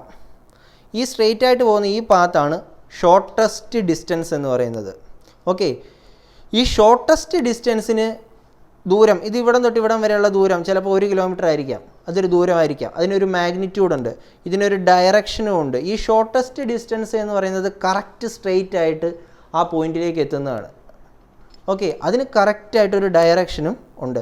എന്നാൽ ഈ കറക്റ്റായിട്ട് വരുന്നതിനെയാണ് ഡിസ്പ്ലേസ്മെൻ്റ് എന്ന് പറയുന്നത്. ഇതിലേ കറങ്ങി ഇങ്ങനെയൊക്കെ കറങ്ങി അതിനിഷ്ടമുള്ളിടത്തോടെ പോയി ഡെസ്റ്റിനേഷനിൽ എത്തുന്നതിനെയാണ് ഡിസ്റ്റൻസ് എന്നും പറയുന്നത്. ഓക്കെ, ഡിസ്റ്റൻസും displacement, shortest distance between 2 points, അല്ലെ സ്ട്രെയിറ്റ് ആയിട്ട് പോകുന്ന ഒരു പോയിൻറ്റ്, അതിനെയാണ് ഡിസ്പ്ലേസ്മെൻ്റ് എന്ന് പറയുന്നത്. അതിന് ഡയറക്ഷനുണ്ട്. എന്നാൽ ഇഷ്ടമുള്ളിടത്തോടെ തിരിഞ്ഞും വളഞ്ഞും ഒക്കെ പോകുന്നതിനെ ഡിസ്റ്റൻസ് എന്നാണ് പറയുന്നത്. അതിന് പർട്ടിക്കുലറായിട്ടൊരു ഡയറക്ഷനൊന്നും പറയാനില്ല. കുറച്ച് ദൂരം ഇങ്ങനെ വന്നു, പിന്നെ ഇങ്ങോട്ട് പോയി, അതിനൊരു ഡയറക്ഷനൊന്നും പറയാനില്ല. ഓക്കെ, അങ്ങനെയുള്ളതിനെയാണ് പറയുന്നത് ഡിസ്പ്ലേസ്മെൻറ്റ് എന്ന് പറയുന്നത്. ഓക്കെ, നമുക്കിനി ഓരോ ഇമ്പോർട്ടൻ്റ് ആയിട്ടുള്ള എക്സാമുകൾക്ക് ചോദിച്ചിട്ടുള്ള വളരെ ഇമ്പോർട്ടൻ്റ് ആയിട്ടുള്ള കുറച്ച് പാരാമീറ്റേഴ്സിൻ്റെ യൂണിറ്റുകളൊന്ന് നോക്കാം. പലപ്പോഴും ചോദിച്ചിട്ടുള്ളതാണ്. എക്സാം പോയിൻ്റ് ഓഫ് വ്യൂ വളരെ ഇമ്പോർട്ടൻ്റ് ആയിട്ടുള്ളൊരു സെക്ഷനാണ് യൂണിറ്റുകൾ എന്ന് പറയുന്നത്. നമ്മുടെ ടെമ്പറേച്ചർ നമ്മൾ കാൽക്കുലേറ്റ് ചെയ്യുന്നത് എങ്ങനെയാണ്? ഡിഗ്രി സെൽഷ്യസിലാണ്. അതിൻ്റെ സിമ്പൽ പോലും നോക്കിയിരിക്കണം. ഡിഗ്രി എഴുതിയിട്ടാണ് സി വരുന്നത്. ഡിഗ്രി സെൽഷ്യസിലാണ് ടെമ്പറേച്ചർ പറയുന്നത്. എനർജി, വർക്ക്, ഹീറ്റ് എന്ന് പറയുന്നത് അതിൻ്റെ യൂണിറ്റ് എന്ന് പറയുന്നത് ജൂൾ ആണ് എനർജി, വർക്ക്, ഹീറ്റ് എന്ന് പറയുന്നത്. ഓക്കെ, ഇത് സ്റ്റാൻഡേർഡ് യൂണിറ്റുകളാണ് നമ്മൾ പറയുന്നത്. പല യൂണിറ്റുകളും കാണും. ഇനിവേ ഇതാണ് സ്റ്റാൻഡേർഡ് യൂണിറ്റ്. എനർജിയുടെ യൂണിറ്റ് എന്ന് പറയുന്നത് ജൂൾ തന്നെയാണ്. വർക്കിൻ്റെ യൂണിറ്റ്, ഈ 3 എണ്ണത്തിനും സെയിം യൂണിറ്റ് തന്നെയാണ്, ജൂൾ എന്നാണ് പറയുന്നത്. അതിൻ്റെ സിമ്പൽ എന്ന് പറയുന്നത് ക്യാപിറ്റൽ ലെറ്റർ ജെയുമാണ്. ഫോഴ്സ് എന്ന് പറയുന്നത് ന്യൂട്ടൺ ആണ്. അതിൻ്റെ യൂണിറ്റ്, അതായത് ഫോഴ്സ് എന്ന് പറയുന്നതിന് പല യൂണിറ്റുകൾ കാണും. പല യൂണിറ്റുകൾ നിങ്ങൾക്ക് തന്നെ അറിയാമായിരിക്കും. പക്ഷേ എനിവേ അതിൻ്റെ സ്റ്റാൻഡേർഡ് യൂണിറ്റ് എന്ന് പറയുന്നത് ന്യൂട്ടൺ ആണ്. അതിൻ്റെ സിമ്പൽ എന്ന് പറയുന്നത് ക്യാപിറ്റൽ ലെറ്റർ എന്നുമാണ്. പവർ, റേഡിയൻ ഫ്ലെക്സ്, ഈ 2 പവറിൻ്റെയും റേഡിയൻ ഫ്ലെക്സിൻ്റെ യൂണിറ്റ് വാട്ട്സ് ആണ്. ഇലൂമിനസെൻസ്, അതായത് നമ്മുടെ തിളക്കം വരുന്നതിൻ്റെ യൂണിറ്റ് എന്ന് പറയുന്നത് ലെക്സ് ആണ്. ഇലക്ട്രിക് ചാർജിൻ്റെ യൂണിറ്റ് എന്ന് പറയുന്നത് കൂളം പലപ്പോഴും ചോദിച്ചിട്ടുണ്ട്. ഇലക്ട്രിക് കറണ്ടിൻ്റെ അല്ല, ഇലക്ട്രിക് ചാർജിൻ്റെ യൂണിറ്റ് എന്ന് പറയുന്നത് കൂളംബ് എന്ന് പറയും. ക്യാപിറ്റൽ ലെറ്റർ സി ആണ് അതിൻ്റെ സിമ്പലും ഡിനോട്ട് ചെയ്യുന്നത്. റെസിസ്റ്റൻസ് എന്ന് പറയുന്നത് നമ്മൾ സ്കൂളുകളിൽ പഠിച്ചിട്ടുണ്ട്. റെസിസ്റ്റൻസ് അതായത് ഒരു മെറ്റലിൽ കൂടെ കറണ്ട് കടത്തി വിടുമ്പോൾ എത്രമാത്രം കറണ്ട് അപ്പുറേ ചെല്ലുന്നുണ്ട്, ഒരു സൈഡിൽ നിന്ന് മറ്റൊരു സൈഡിലേക്ക് ചെല്ലുന്നുണ്ട്, അതിനിടയ്ക്ക് തീർക്കുന്ന റെസിസ്റ്റൻസ്. ആ റെസിസ്റ്റൻസിൻ്റെ യൂണിറ്റ് എന്ന് പറയുന്നത് ഓമാണ്. അതിൻ്റെ സിമ്പൽ ശ്രദ്ധിച്ചോണം. ഓമിൻ്റെ സിമ്പൽ ഇതാ ഏകദേശം ഇങ്ങനെയൊക്കെയാണ് ഇരിക്കുന്നത്. ഇതാ ഇങ്ങനെയൊക്കെയാണ് ഓമിൻ്റെ യൂണിറ്റ് വരുന്നത്. കണ്ടക്റ്റൻസ് അതിൻ്റെ യൂണിറ്റ് സീമെൻസ് ആണ്, ക്യാപിറ്റൽ ലെറ്റർ എസ് ആണ്. കപ്പാസിറ്റൻസ് നമ്മൾ കപ്പാസിറ്റർ കണ്ടിട്ടുണ്ടോ, ഫാനിയയിലൊക്കെ ഉള്ള ഒരു ക്യാപ്പ് തുറന്ന് നോക്കിക്കഴിഞ്ഞാൽ ഒരു സിലിണ്ടറിക്കൽ ആയിട്ടിരിക്കുന്നത്, അതായത് അതിനകത്ത് ജസ്റ്റ് ഒരു ചാർജ് സ്റ്റോർ ചെയ്ത് വെക്കുന്ന ഒന്നാണ്. അങ്ങനെ സ്റ്റോർ ചെയ്ത് വെക്കുന്ന ആ കപ്പാസിറ്റൻസിൻ്റെ യൂണിറ്റാണ് ഫാരഡേ. ഇൻഡക്റ്റൻസ് എന്ന് പറയും. ഇൻഡക്റ്റൻസും കപ്പാസിറ്റൻസ് പോലുള്ള ഒരു സെയിം ഐറ്റമാണ്, ഒരു ഇലക്ട്രോണിക് ഐറ്റമാണ്. അതിൻ്റെ യൂണിറ്റ് എന്ന് പറയുന്നതും ഹെൻറിയാണ്. ഓക്കെ, ടെമ്പറേച്ചറിൻ്റെ നോക്കി, ഫോഴ്സിൻ്റെ നോക്കി, ഇലക്ട്രിക് ചാർജൊക്കെ ഇമ്പോർട്ടൻ്റ് ആയിട്ടുള്ള യൂണിറ്റുകളാണ്. കൂളംബ് എന്നാണ് പറയുന്നത്. കൂളംബ് ക്യാപിറ്റൽ ലെറ്റർ സി ആണ്. റെസിസ്റ്റൻസിൻ്റെ ഓം എന്നാണ്. ഓക്കെ, കണ്ടക്റ്റൻസിൻ്റെ സീമെൻസ് എന്നാണ്. അതിൻ്റെ സിമ്പലൊക്കെ ഒന്ന് നോട്ട് ചെയ്തിരിക്കണം. ബാക്കിയുള്ളതാണ് പ്രഷറും സ്ട്രെസ്സും. പ്രഷറിൻ്റെ പാസ്കൽ, പ്രഷറിൻ്റെ യൂണിറ്റ് പാസ്കൽ എന്നാണ്. മാഗ്നറ്റിക് ഫ്ലക്സ് അതായത് നമ്മുടെ മാഗ്നറ്റ് എടുത്ത് നോക്കുമ്പോൾ അതിൻ്റെ ഒരു വലയം പോലെയൊക്കെ നമ്മൾ പിക്ചറുകളിൽ കണ്ടിട്ടില്ലേ. ഓക്കെ, അങ്ങനെ മാഗ്നറ്റിക് ഫ്ലക്സിൻ്റെ യൂണിറ്റ് എന്ന് പറയുന്നത് വെബറാണ്. ഓക്കെ, മാഗ്നറ്റിക് ഫ്ലക്സിൻ്റെ യൂണിറ്റ് എന്ന് പറയുന്നത് വെബർ ആണ്. റേഡിയോ ആക്ടിവിറ്റി ഒക്കെ എന്താണെന്ന് നമ്മൾ ജസ്റ്റ് ഒന്ന് കണ്ടിട്ടുള്ള കാര്യങ്ങളാണ്. അതായത് റേഡിയോ ആക്റ്റീവായിട്ടുള്ള പദാർത്ഥങ്ങളിൽ നിന്ന് ഒരു കിരണങ്ങൾ റിയാക്ഷൻസ് നടക്കുന്നു. റേഡിയോ ആക്ടിവിറ്റി വന്ന് അത് ഡീക്കേ ചെയ്തുകൊണ്ടിരിക്കുന്നു. അങ്ങനെ നടക്കുന്ന റേഡിയോ ആക്ടിവിറ്റിയുടെ യൂണിറ്റാണ് ബെക്കുറൽ. ബെക്കുറൽ എന്ന് പറഞ്ഞ സയൻറ്റിസ്റ്റാണത് ഇൻവെൻറ്റ് ചെയ്തതുപോലും, അതുകൊണ്ടാണ് അദ്ദേഹത്തിൻ്റെ പേരിട്ടിരിക്കുന്നത് ബെക്കുറൽ. ഓക്കെ, റേഡിയോ ആക്ടിവിറ്റിയുടെ യൂണിറ്റാണ് ബെക്കുറൽ.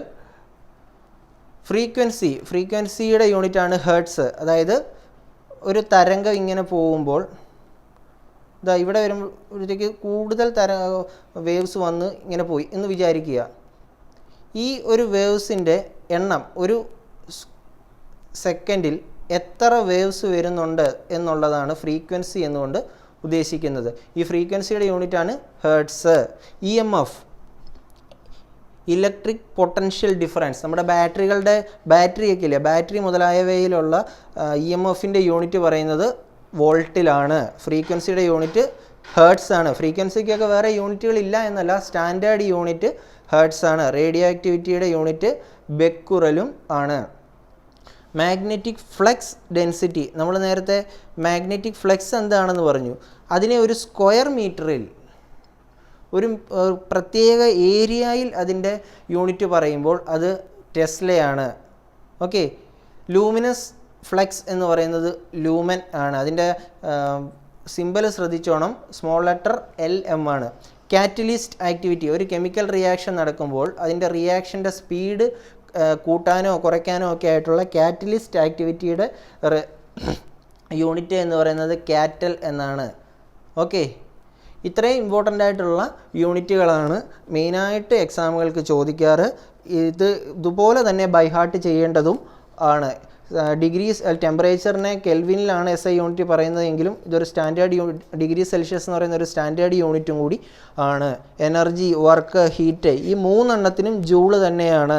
പ്രഷറിനും സ്ട്രെസ്സിനും പാസ്കൽ തന്നെയാണ്. ക്യാപിറ്റൽ ലെറ്റർ Pയും സ്മോൾ ലെറ്റർ Aയും ആണ് പാസ്കലിൻ്റെ സിമ്പല് എന്ന് പറയുന്നത്. റേഡിയോ ആക്ടിവിറ്റിയുടെ ബെക്കുറലാണ്. ക്യാപിറ്റൽ ലെറ്റർ Bയും സ്മോൾ ലെറ്റർ Q ആണ് ബെക്കുറൽ. ഫ്രീക്വൻസിയുടേതും പലപ്പോഴും ചോദിച്ചിട്ടുള്ളതാണ്. ക്യാപിറ്റൽ ലെറ്റർ Hഉം സ്മോൾ ലെറ്റർ Zഉം ആണ് ഫ്രീക്വൻസിയുടെ യൂണിറ്റുകൾ. ബാറ്ററി അതായത് EMF ഇലക്ട്രിക് പൊട്ടൻഷ്യൽ ഡിഫറൻസിൻ്റെ യൂണിറ്റ് എന്ന് പറയുന്നതാണ് വോൾട്ട്. ഈ വോൾട്ടും ഈ വാട്ടും അതായത് ഈ പവർ റേഡിയൻ ഫ്ലക്സിൻ്റേതും EMFൻ്റേതും കൂടി പോകരുത്. ഇത് വാട്ടും ഇത് വോൾട്ടുമാണ്. ഇതിൻ്റെ സിമ്പലുകൾ പോലും EMFൻ്റേത് Vയും പവറിൻ്റേത് Wയും ആണ്. ഓക്കെ, മനസ്സിലായി എന്ന് കരുതുന്നു. ഇമ്പോർട്ടൻ്റ് ആയിട്ടുള്ള ഒരു യൂണിറ്റുകളാണ് ഇവയെല്ലാം. വളരെ ഇമ്പോർട്ടൻ്റ് ആയിട്ടുള്ളത് മാത്രമേ നമ്മൾ ഡിസ്കസ് ചെയ്തിട്ടും ഉള്ളൂ.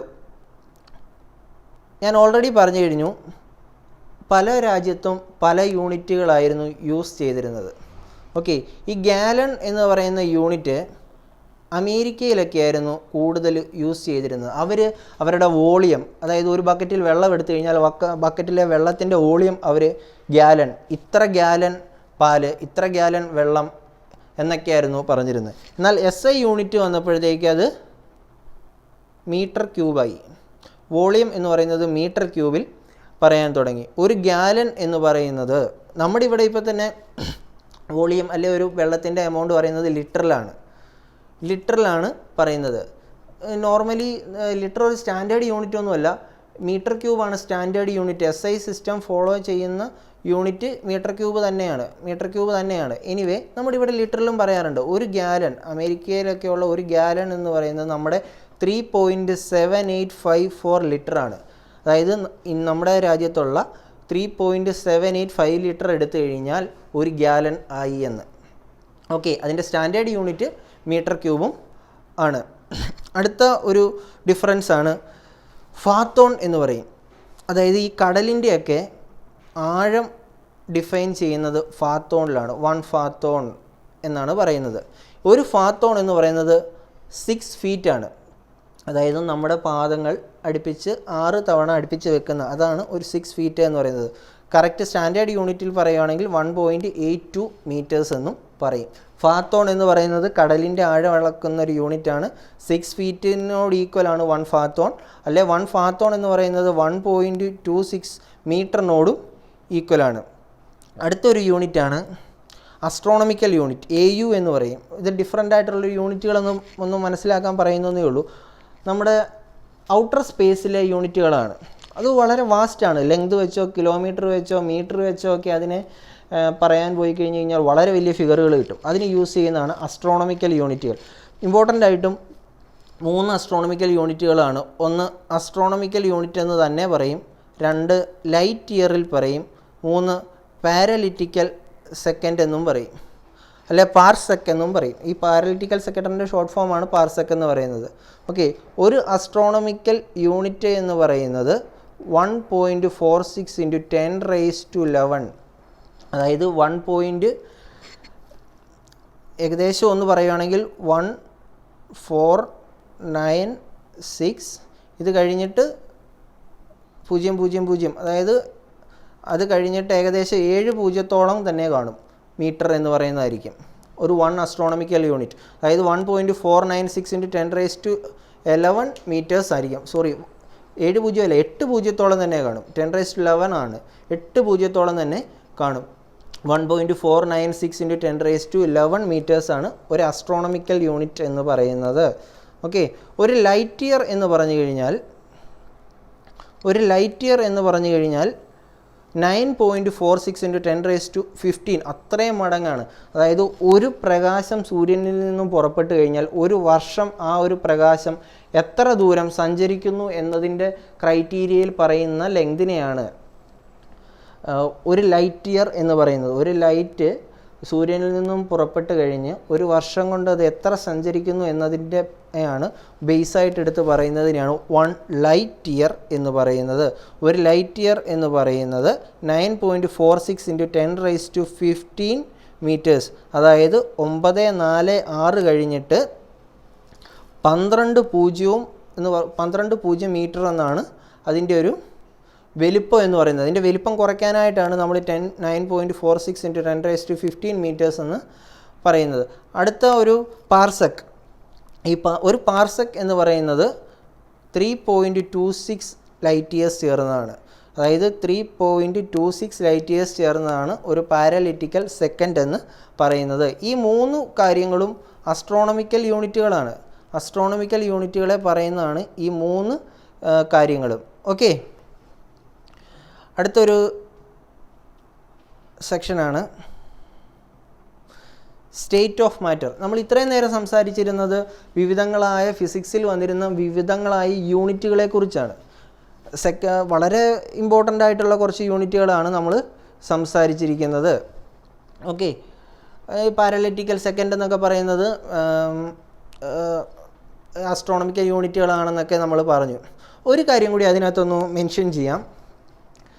നമ്മുടെ ഈ ഇന്ത്യ രാജ്യത്തെ സമയം കാൽക്കുലേറ്റ് ചെയ്യുന്നത്, അല്ലെ സമയത്തിൻ്റെ യൂണിറ്റ്, അല്ലെ സമയം കാൽക്കുലേറ്റ് ചെയ്യുന്നത്, അല്ലെ മെഷർമെൻറ്റ്, അല്ലെ ഫിസിക്കൽ ക്വാണ്ടിറ്റീസിൻ്റെ യൂണിറ്റുകൾ പറയുന്നത് നാഷണൽ ഫിസിക്കൽ ലബോറട്ടറി എന്ന് പറഞ്ഞ ഒരു ലബോറട്ടറിയാണ്.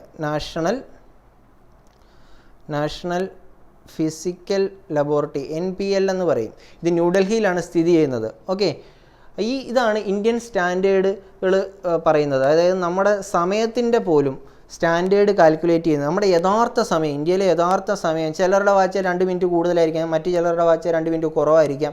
എനിവേ, ഇന്ത്യയിലെ സമയം എന്ന് പറയുന്നത് ന്യൂഡൽഹിയിലുള്ള നാഷണൽ ഫിസിക്കൽ ലബോറട്ടറിയിൽ നിന്ന് പറയുന്ന സമയമാണ്. അവിടെ ഒരു സീഷ്യം ആറ്റോമിക് ക്ലോക്ക് വെച്ചിട്ടുണ്ട്. സീഷ്യം ഉപയോഗിച്ച് വർക്ക് ചെയ്യുന്ന ഒരു ആറ്റോമിക് ക്ലോക്ക് ഈ നാഷണൽ ഫിസിക്കൽ ലബോറട്ടറിയിൽ വെച്ചിട്ടുണ്ട്. അതേ ടൈമാണ് ഇന്ത്യയുടെ റിയൽ ടൈം. ഓക്കെ, അതായത് ഏറ്റവും ആക്യുറേറ്റ് ആയിട്ട് ടൈം വർക്ക് ചെയ്യുന്നത് സീഷ്യം 1 എന്ന് പറയുന്ന ആറ്റോമിക് ക്ലോക്കിലാണ്. അത് ലൂയിസ് എസൻ എന്ന് പറയുന്ന ഒരു സയൻറ്റിസ്റ്റ് കണ്ടുപിടിച്ചതാണ്. ലൂയിസ് എസൻ എന്ന് പറയുന്ന ഒരു സയൻറ്റിസ്റ്റാണ് ഈ സീഷ്യം 1 ഉപയോഗിച്ച് ആക്യുറേറ്റ് ആയിട്ട് ക്ലോക്ക്, അതായത് സമയം ഡിഫൈൻ ചെയ്തിരിക്കുന്നത്. അത് ഇന്ത്യയിൽ സ്ഥിതി ചെയ്യുന്നത് നാഷണൽ ഫിസിക്കൽ ലബോറട്ടറി എന്ന് പറയും, ന്യൂഡൽഹിയിലാണ്. ഇതിൻ്റെ ഇന്ത്യൻ സ്റ്റാൻഡേർഡ് ടൈമൊക്കെ കീപ്പ് ചെയ്ത് അവിടെ വെച്ചിരിക്കുന്നത്. അത് ജസ്റ്റ് ഒന്ന് പറഞ്ഞു എന്നേ ഉള്ളൂ. നമുക്ക് അടുത്ത ടോപ്പിക്കിലേക്ക് വരാം. State of matter. Okay, unit and dimension അല്ലെ യൂണിറ്റ് ആൻഡ് മെഷർമെൻറ്റ് എന്ന് പറഞ്ഞ സെക്ഷൻ കഴിഞ്ഞിട്ട് അടുത്തൊരു സെക്ഷനാണ് സ്റ്റേറ്റ് ഓഫ് മാറ്റർ. ഇത് നമുക്കറിയാം, നമുക്ക് ചുറ്റും പല രീതിയിലാണ് വസ്തുക്കൾ ഇരിക്കുന്നത്. ചിലയിടത്ത് സോളിഡായിട്ട്, ഖരമായിട്ട്, കല്ലെന്നൊക്കെ പറയുന്നത് ഖരമായിട്ടിരിക്കുന്ന ഒരു മാറ്ററാണ്, ഒരു സ്റ്റേറ്റാണ്. എന്നാൽ ലിക്വിഡ് മറ്റൊരു അവസ്ഥയാണ്, മറ്റൊരു സ്റ്റേറ്റാണ് ലിക്വിഡ് എന്ന് പറയുന്നത്. ഗ്യാസ് എന്ന് പറയുന്നത് മറ്റൊരവസ്ഥയാണ്, ഇങ്ങനെ പല സ്റ്റേറ്റിലാണ് പദാർത്ഥങ്ങൾ ഇരിക്കുന്നത്. ചിലത് സോളിഡായിട്ടിരിക്കും, ചിലത് ലിക്വിഡായിട്ടിരിക്കും, ചിലത് ഗ്യാസായിട്ടിരിക്കും. എന്നാൽ നമുക്ക് ഈ സോളിഡ്, ലിക്വിഡ്, ഗ്യാസൊക്കെ നമുക്കറിയാവുന്ന മാറ്ററുകളാണ്. ഓക്കെ, എന്നാൽ ഇത് മാത്രമല്ല, വേറെയും കുറച്ചും കൂടി അവസ്ഥയുണ്ട്. ഒന്ന് പ്ലാസ്മ, അതായത് സോളിഡ്, ലിക്വിഡ്, ഗ്യാസ് കഴിഞ്ഞ് കഴിഞ്ഞാൽ plasma, Bose Einstein condense state, Fermi unique condense state, quark gluon plasma state എന്നീ 7 സ്റ്റേറ്റുകൾ, 7ഓളം സ്റ്റേറ്റുകൾ ഉണ്ട്. അതിൽ നമുക്ക് ഇവ ഫെമിലിയറായിട്ട് അറിയാവുന്നത് എന്ന് പറഞ്ഞു കഴിഞ്ഞാൽ, അറിയാവുന്നത് എന്ന് ചോദിച്ചു കഴിഞ്ഞാൽ സോളിഡ്, ലിക്വിഡ്, ഗ്യാസ് മുതലായവയാണ്. ഓക്കെ, അതല്ലാതെയും കണ്ട് വേറെയും സ്റ്റേറ്റുകളുണ്ട്. ആ സ്റ്റേറ്റുകളും കൂടിയൊക്കെയാണ് നമ്മൾ ഈ ക്ലാസ്സിൽ അല്ലെങ്കിൽ ഈ ഒരു സെക്ഷനിൽ നമ്മൾ നോക്കുന്നത്. ഓക്കെ, മാറ്റർ എന്താണ് എന്ന് ജസ്റ്റ് ഒന്ന് ബ്രീഫ് ചെയ്യാം. Anything that possess weight and occupies in space, അതായത് വെയ്റ്റോ അല്ലെ ഒരു സ്പേസ് ഒക്യുപ്പൈ ചെയ്യാനോ ആവശ്യമായിട്ടുള്ള, അല്ലെങ്കിൽ വെയിറ്റ് ഉള്ള ഒരു പദാർത്ഥമാണെങ്കിൽ അതൊരു മാറ്ററാണ്. അതിനൊരു കുറച്ച് സ്ഥലം വേണം ഒക്യുപ്പൈ ചെയ്യാനെങ്കിൽ. അതായത് ഉദാഹരണം ഗ്യാസ് കൊള്ളണമെങ്കിൽ ഗ്യാസിൻ്റെ സിലിണ്ടറിനകത്തായിരിക്കും നമ്മൾ ചിലപ്പം ഗ്യാസ് വെക്കുന്നത്. ആ ഒരു സ്പേസിനകത്ത് ഗ്യാസ് ഉണ്ട്, കണ്ണുകൊണ്ട് കാണാൻ പറ്റിയില്ലെങ്കിലും അതിനകത്ത് ഗ്യാസ് ഉണ്ട്, അതിന് വെയിറ്റും ഉണ്ട്. അതായത് നമ്മുടെ LPG സിലിണ്ടർ കാലിയായിട്ടിരിക്കുമ്പോൾ അതിന് വെയിറ്റ് കുറവാണ്, അതിൻ്റെ ആ മെറ്റലിൻ്റെ വെയിറ്റ് മാത്രമേ ഉള്ളൂ. എന്നാൽ അത് ഫുൾ നിറക്കുറ്റിയായിട്ടിരിക്കുകയാണെങ്കിൽ അതിന് കൂടുതൽ വെയിറ്റാണ്. ഓക്കെ, ആ ഗ്യാസിൻ്റെ വെയിറ്റും കൂടി അതിനകത്ത് വരും. അതായത് വെയിറ്റോ അല്ലെങ്കിൽ ഒക്യുപ്പൈ ചെയ്യാൻ സ്പേസോ ആവശ്യമായിട്ടുള്ളതിനെയാണ് മാറ്റർ എന്ന് പറയുന്നത്. ഇത്രയും ഇമ്പോർട്ടൻ്റ് ആയിട്ടുള്ള സ്റ്റേറ്റ് ഞാൻ ഓൾറെഡി പറഞ്ഞു കഴിഞ്ഞാൽ 7 സ്റ്റേറ്റാണ് ഇപ്പം നിലവിൽ ഇമ്പോർട്ടൻ്റ് ആയിട്ടുള്ളത്. ഇനിയും പുതിയ സ്റ്റേറ്റുകളൊക്കെ കണ്ടുപിടിച്ചുകൊണ്ടൊക്കെ ഇരിക്കുന്നുണ്ട്. എനിവേ, സോളിഡ് സ്റ്റേറ്റ് നമുക്കറിയാം, എല്ലാവർക്കും അറിയാവുന്ന ഒരു സ്റ്റേറ്റാണ് സോളിഡ്. ലിക്വിഡ് അറിയാവുന്നൊരു സ്റ്റേറ്റാണ്. ഗ്യാസ് നമുക്കെല്ലാവർക്കും അറിയാവുന്നൊരു സ്റ്റേറ്റാണ്. 4ാമത്തെ സ്റ്റേറ്റാണ് പ്ലാസ്മ എന്ന് പറയുന്ന സ്റ്റേറ്റ്. അതായത് സൂര്യനകത്തൊക്കെ കാണപ്പെടുന്ന, അവിടെ സോളിഡ് ആണോ എന്ന് ചോദിച്ചാൽ സോളിഡ് അല്ല, ലിക്വിഡ് ആണോ എന്ന് ചോദിച്ചാൽ ലിക്വിഡ് അല്ല, ഗ്യാസ് ആണോ എന്ന് ചോദിച്ചാൽ ഗ്യാസും അല്ല, അവിടെയൊക്കെ കാണപ്പെടുന്നതാണ് പ്ലാസ്മ സ്റ്റേറ്റ് എന്ന് പറയുന്നത്. ഓക്കെ, അടുത്ത 5ാമത്തെ സ്റ്റേറ്റാണ് ബോസ്-ഐൻസ്റ്റീൻ കണ്ടൻസ് സ്റ്റേറ്റ് എന്ന് പറയുന്നത്. 6ാമത്തെ സ്റ്റേറ്റാണ് ഫെർമി യൂണിക് കണ്ടൻസ് സ്റ്റേറ്റ് എന്ന് പറയുന്നത്. 7ാമത്തെ സ്റ്റേറ്റാണ് ക്വാർക്ക് ഗ്ലൂക്കോൺ പ്ലാസ്മ സ്റ്റേറ്റ് എന്ന് പറയുന്നത്. ഇങ്ങനെ 7 സ്റ്റേറ്റുകളാണ് ഇമ്പോർട്ടൻ്റ് ആയിട്ട് ഇതുവരെ കണ്ടുപിടിച്ചിട്ടുള്ളത്. ഇനിയും കണ്ടുപിടുത്തങ്ങളൊക്കെ മുന്നോട്ട് നടക്കുന്നുണ്ട്. ടൈം ക്രിസ്റ്റൽ എന്നൊക്കെ പറഞ്ഞ സ്റ്റേറ്റുകളുണ്ട് എന്നൊക്കെ പറയുന്നു. എനിവേ അങ്ങനെയും നടക്കുന്നുണ്ട്. എനിവേ ഇമ്പോർട്ടൻ്റ് ആയിട്ട് നമുക്ക് ഈ നിമിഷം പഠിച്ചിരിക്കേണ്ട ഇമ്പോർട്ടൻ്റ് ആയിട്ടുള്ള സ്റ്റേറ്റുകളാണ് ഈ പറഞ്ഞിരിക്കുന്നത്. അതിൽ സോളിഡ് എന്ന് പറയുന്നത് നമുക്കറിയാം. സോളിഡ് എന്ന് പറയുന്നതിന് ഡെഫിനിറ്റ് ആയിട്ടൊരു ഷേപ്പ് ഉണ്ട്, ഒരു വോളിയവും ഉണ്ട്.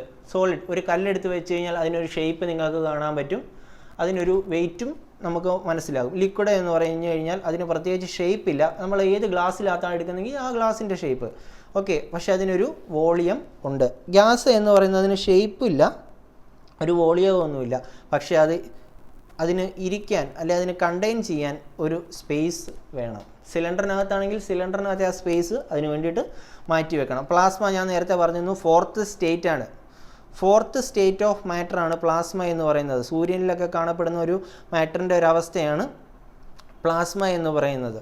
ഓക്കെ, അൾട്രാ ഹൈ ടെമ്പറേച്ചറിലാണ് ഈ പ്ലാസ്മ കാണപ്പെടുന്നത്. അതായത് സൂര്യനിൽ നിങ്ങളൊന്ന് ചിന്തിച്ച് നോക്കുക, അത്രമേൽ ചൂടോടെയാണ് ഇരിക്കുന്നത്. ഓക്കെ, ആ ഒരു സ്റ്റേറ്റിലുള്ള മാറ്ററിനെയാണ് പ്ലാസ്മ സ്റ്റേറ്റ് എന്ന് പറയുന്നത്.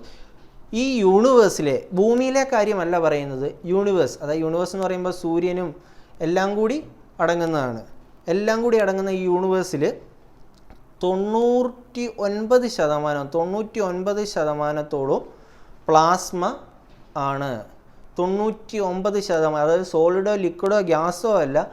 ഈ യൂണിവേഴ്സ് എന്ന് പറയുമ്പോൾ ഭൂമിയിലോട്ട് മാത്രം ചിന്തിക്കരുത്, ബാക്കിയുള്ള ഗ്രഹങ്ങളും സൂര്യനും എല്ലാം കൂടി കൂടുന്ന ആ ഒരു യൂണിവേഴ്സിൽ 99%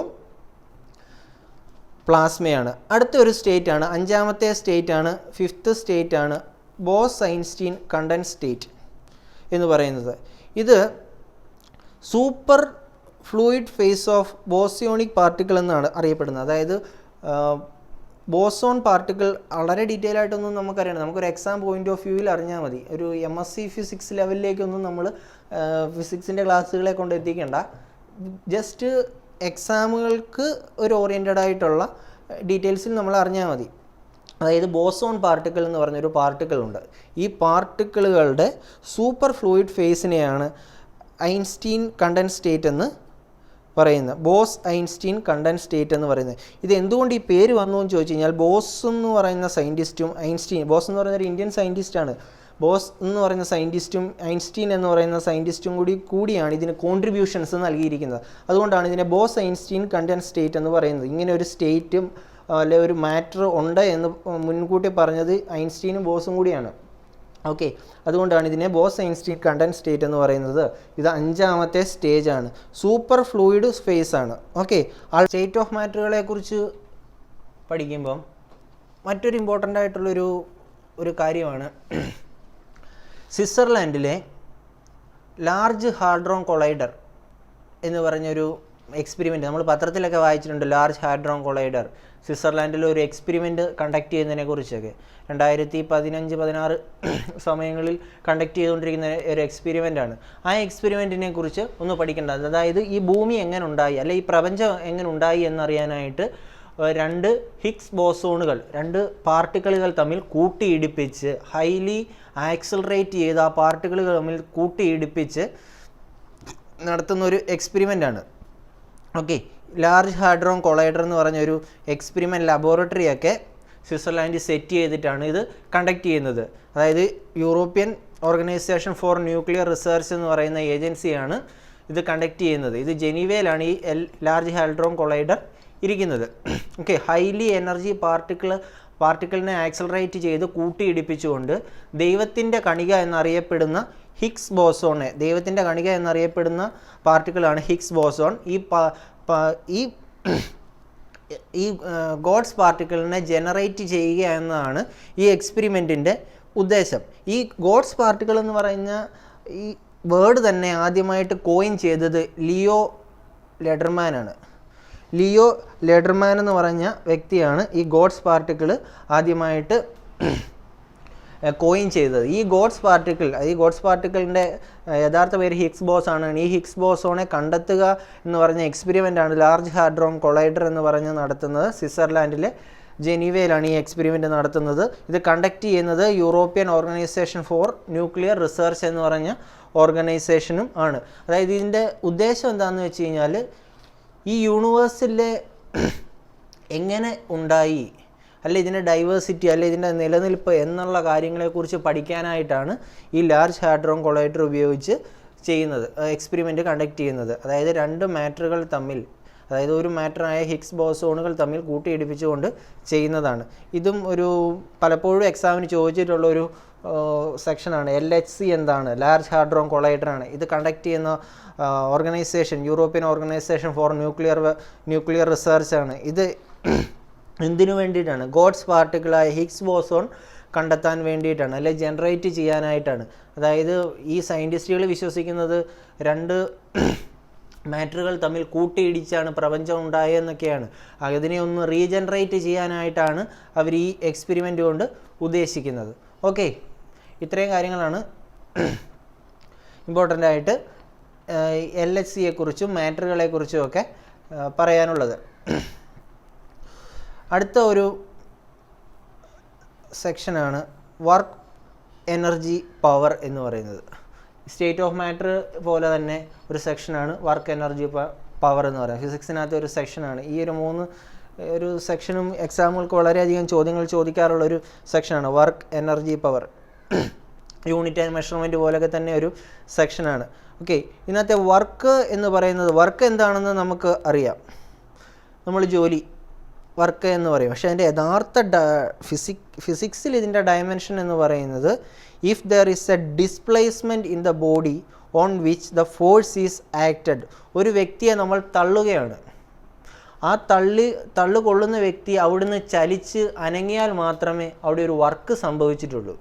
നമ്മൾ വളരെ ശക്തിയെടുത്ത് ആ വ്യക്തിയെ അല്ലെ ആ ഒരാളെ തള്ളുന്നുണ്ട്, അല്ലെ ഒരു മാറ്ററിനെ തള്ളുന്നുണ്ട്, അല്ലെങ്കിൽ ഒരു സബ്സ്റ്റൻസിനെ തള്ളുന്നുണ്ട്. പക്ഷെ അത് അവിടുന്ന് അനങ്ങുന്നില്ലെങ്കിൽ നമ്മൾ വർക്ക് ചെയ്തില്ല എന്ന് തന്നെയാണ്. അത് ഫോഴ്സ് കൊടുത്ത് തള്ളി നീങ്ങിയാൽ മാത്രമേ അവിടെ വർക്ക് ചെയ്തു എന്ന് പറയാനായിട്ട് പറ്റത്തുള്ളൂ.